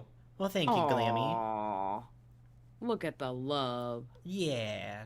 We're small, but we're mighty over here. All that matters. Exactly. Well, in my other Def Noodle stream I did, we had like 80 plus people here, which, I mean, my live streams typically these days are running around like 10 to 30-ish, so when there's like 80 people in there, I was like, yeah. It was a big draw. Hell yeah, that's good. Oh yeah. And when I used to live stream on a regular basis, I mean, I'd get up to like 150, 200. I think the most I had was like 1,200 when Nick and Dustin tweeted out when they were posting a bunch of stuff at the time, they tweeted it out and a bunch of random people came in and I was like, the chat just like flew off the screen and I had no idea what to do. I got flustered and that live lasted like 45 minutes. I was like, Def Noodles doing stand-up. I just froze. Why didn't he just do a stand-up show? That's what I don't get either. Like, why didn't everybody come up and do like an 8-minute set or 10-minute set, and then whoever the audience felt was the best, then there was a roast battle between them and Def Noodles. Yeah, or something. Like, good God. What the? Or showcase your stand-up. Like, you be the headliner with a 10-minute thing. Like, I don't get that either. Or like, okay, or like a normal roast where people come up and you like sit in the front or whatever and they roast you. And then you get up and then you roast everybody else. Like the roast they do on TV and stuff. Yeah, like the Comedy Central roast. Yeah. Well, I don't think the stage is big enough for that. Well, no, I mean, they could have come out individually and done it, but I mean, something like that, but what he did, it made no damn sense. No. I think he just put it all together way too quickly. I think so, too. I don't know if he was just trying to, play on the drama, to get the attention, to get people there, because if he waited a month or two, he'd have to keep up everything going the way it was with all the attention that he was getting to draw in the crowd. Because I mean, a month or two from now, like, did that tweet have a date of when the next one is going to be, or was it like to be announced? It's to be announced this week. Yeah. So I mean, unless it's a weekly thing. Like, he'd have to keep it going for a while just to get everything ready to go. But I think it was rushed. 100%. I wonder if Salvo's really going to go to it. I mean, maybe. He's got the money, apparently, to move to New York. Well, he's crazy enough to do it, too. Oh, yeah. But, I mean, as soon as those tickets go on sale, I'm going to shoot him a tweet and be like, prove your confirmation. I want to see that you're going. Mm-hmm. Mr. Pancakes. Oh my god, and then Def Noodles going, pancakes in the chat. It's like, do you not realize what pancakes in the chat is? I don't think he did, to be honest. No. And then that one guy's like, oh, look at all those peaches. It's like, they're tomatoes. I just didn't get like the whole opening either when they were like talking about YouTube and YouTube drama, and I don't know. It was just not a good setup. They didn't take the time to actually like plan it out and say, here's what needs to go down. I think he should. I think he should have done a whose line is it anyway? Put topics in a bowl, and the comedians would do a 30-second set on the topic or a minute. Yeah, I mean that could have been, but I mean that. I mean, with the roast battles too, you have to be like really on the ball and like make it funny right away. But the only thing you have really is people's appearance if you don't know them. So at least with a topic, you can draw from other things. So that might have went off better. Yeah. I think they're troll hunting and trying to intimidate the trolls into silence. I mean, the only troll that was there was Jessica. You know, and it's... Yeah, I keep getting these messages from someone who was there saying, oh, people were laughing the whole time. And I'm like, I didn't hear that. I mean, it could have been bad audio. I mean, I don't... Oh, excuse you. I mean, some people actually had a good time there, and that's fine. If you had a good time there, that's great. But it looked like a shit show from where we were sitting. Yeah. And, I mean, even Jessica said, like, she was trying... Like, she said that she felt bad when nobody was like screaming or anything, so she was trying to like get people into it a little bit, because it was very cringe when he was like, are you guys ready? And then you heard nothing. Yeah. And then he did it again and nothing. And then he's like, oh, looks like we're not going to do the show because these people are asleep. It's like, yeah, these people were sitting in the audience for 30 minutes waiting for it to start. Mm-hmm. Exactly. But at least they got free beer, right?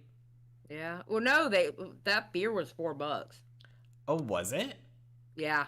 Does he have a liquor license? I don't know. Unless it was sold through... I mean, the people who brought the drinks could... He said he was waiting for the people to bring the drinks in that clip that Salvo shared. So it could have been like a catering company or something. So they might have had a liquor license. But It could have been a catering company. But doesn't your venue still have to have that, though? Unless it's through the catering company, maybe. I don't know. Yeah, I don't know either. Okay, here we go.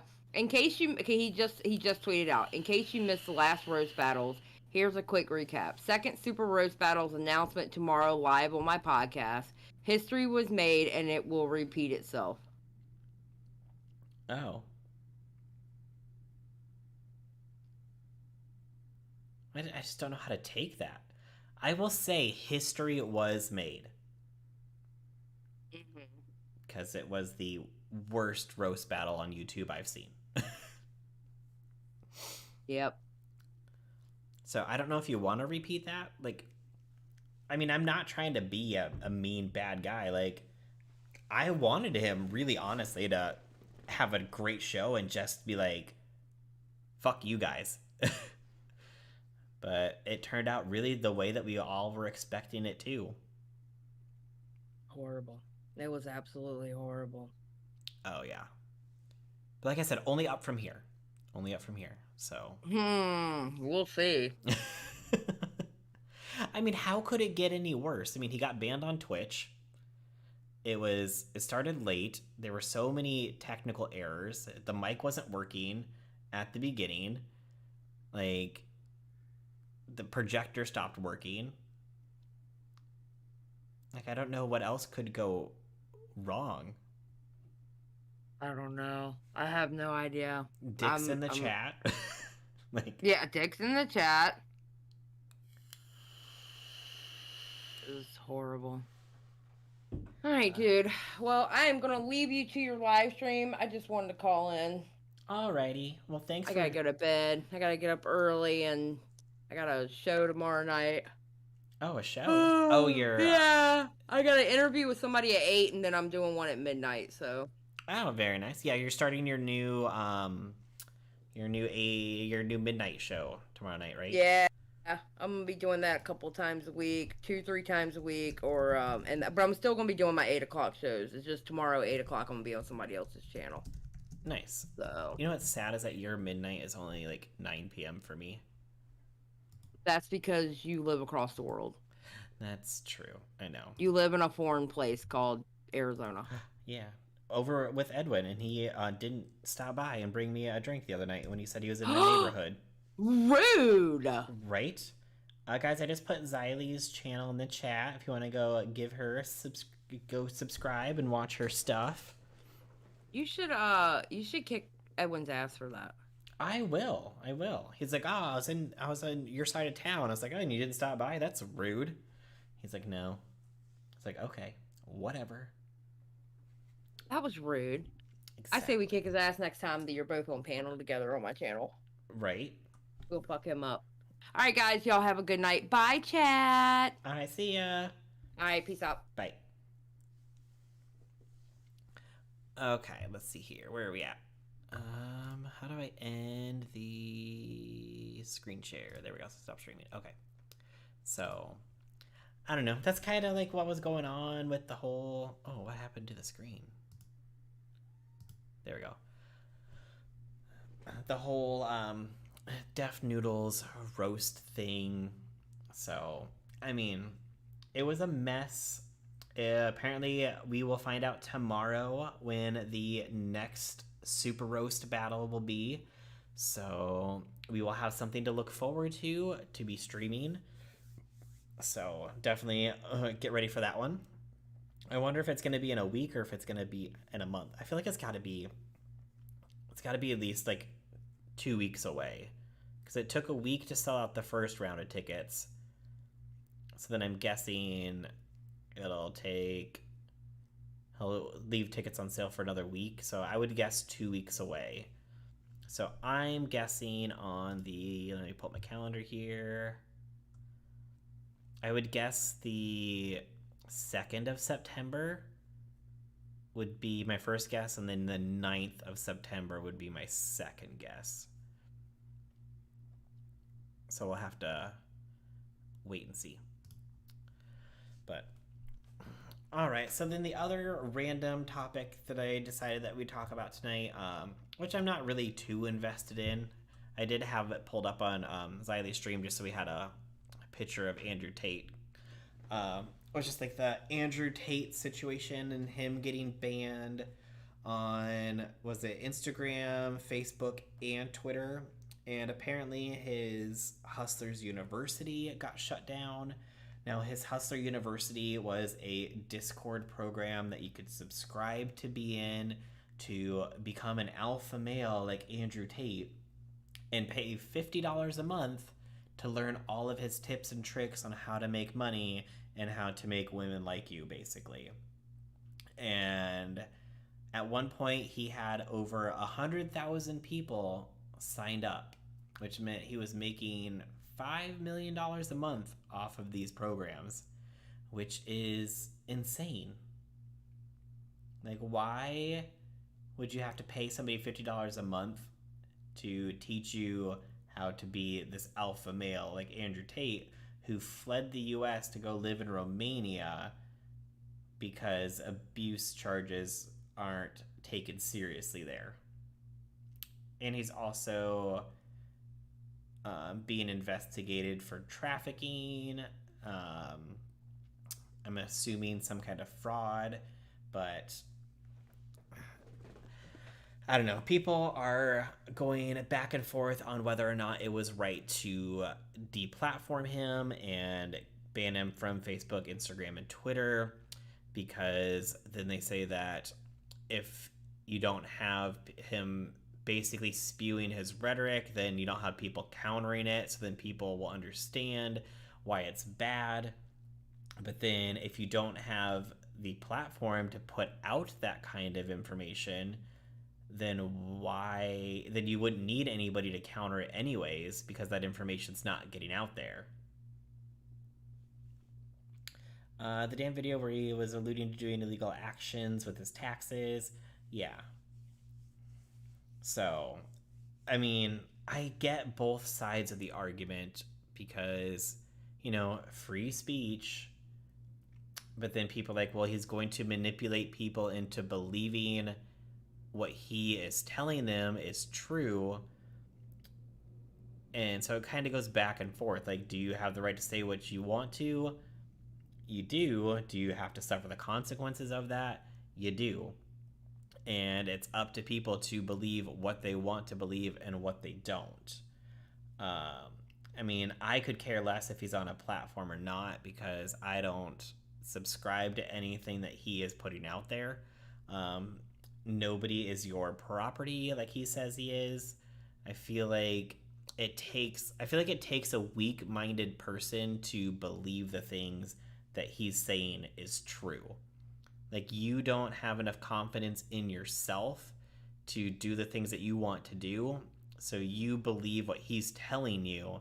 Like, this is why you're not successful. This is why you can't get girls. And so if you don't believe in yourself, you're going to go towards him, or he's like, oh, I'm going to tell you how to do these things, and this is going to work. And it basically is being a straight up asshole and trying to possess people and control people. And that's not how a relationship works. It's a two-way street that has to be met in the middle by everybody. But he thinks that he needs to control people, and that's not a healthy relationship. And if you think that's a healthy relationship, then that's an issue. Especially young men in high school situations. Yeah, I mean, you can definitely be influenced, for sure. 100%. So, I mean, I don't think it needs to be put out there. That's my personal opinion. But also, he has the right to say what he wants to say, but he does get to suffer the consequences. And now the consequences of what he was saying is the ban on YouTube, or not YouTube, the ban on Twitch, the ban on Twitter, the ban on Instagram, his Hustle University getting shut down. Because you draw all this attention to yourself, you're going to be drawing some investigations in with it too, especially when it involves money. Someone's right to social media isn't a constitutional right, and apparently that's the bar these days. Yeah, that's very true, Tara. People can say, well, I need to be able to voice myself. Okay, but online platforms such as Instagram, Facebook, and Twitter are not public space. It's a business. Just like you go to the mall, you can be banned from mall property because it's a business. It's not like a park where everyone gets to go for free and hang out. But even at a park, you still have to be gone by a certain time because the park closes. So there's still rules that you have to follow. And with these businesses making money, if they feel like somebody is violating their rules and their rules for their platform, they have those rules for their platform on purpose, because that's going to give them ability to get rid of people who are hurting their business, which obviously is hurting your ad revenue or your advertisers coming into your business. So they're going to take that person off the platform, so that way they don't lose those sponsorships for their business. So you can say anything you want online, but it doesn't absolve you from any actions that are going to come from that, whether it's actions from people's responses or whether it's actions from getting banned from that platform because that platform doesn't want you on their platform, because it's their right to kick you off because it's their business. It's not like you're standing on a sidewalk shouting out whatever to people like passing by. Because guess what? That's a public space and you can do that. But at the same time, too, you can still be arrested for being a public nuisance. So it's not like you can really get away with doing whatever you want just because you want to do it. There's always some kind of repercussions.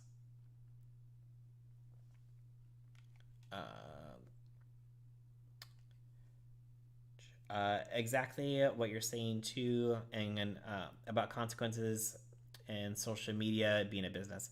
Yeah, like, because even when Trump got banned from Twitter, and I think he was trying to sue Twitter at one point, and I'm like, dude, Twitter is not a public space.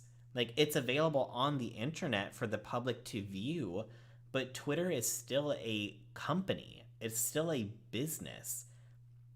So you still have to abide by the rules of that business, which is their terms of service.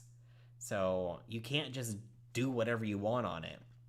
I mean, with Twitter, you can pretty much do a lot of stuff, but there are certain limits that they will accept. And then once you cross that, they're like, no, you're gone from our platform.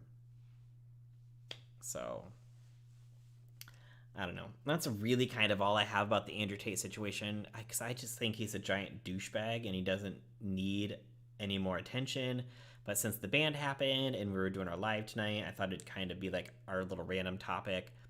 And I didn't want this one also to go 5 hours, so I only brought 3 topics tonight instead of, like, I think I had 5 in the last video. So, yeah. And at the same time, too, I didn't want to harp on the Def Noodles stuff either, too.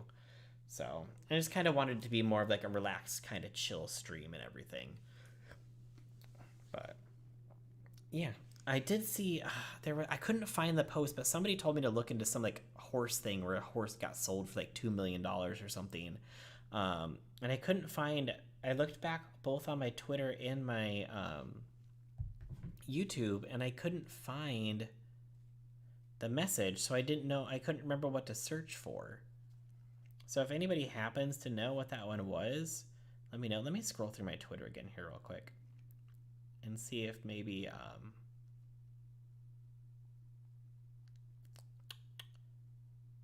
we can talk about that randomly in the next stream.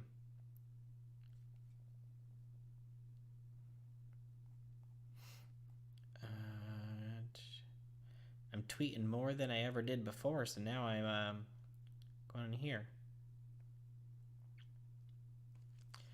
Yeah, because there's that one about like James Charles. And oh, there it is. Oh, it was under more replies. That's why I was confused. Okay, so the tweet said from Stephanie, the model horse industry, like for real, one model horse sold for $64,000 this year. Like, hello, who the fuck bought a plastic horse for that much cash? Where did I get the million from? Maybe I read it as 64 million and not 64,000. Yeah, who's buying a plastic horse for $64,000? I didn't even know there was a model horse industry. A Breyer model horse, interesting hobby. Interesting.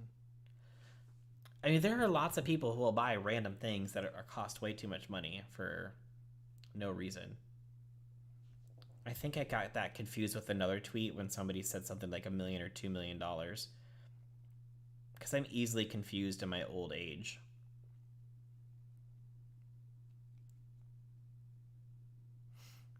But yeah, anyways, I think we'll call that an end of the stream tonight, because I got some stuff I gotta do tomorrow in the morning. Normally I'm off on Mondays, but I got some things I gotta do.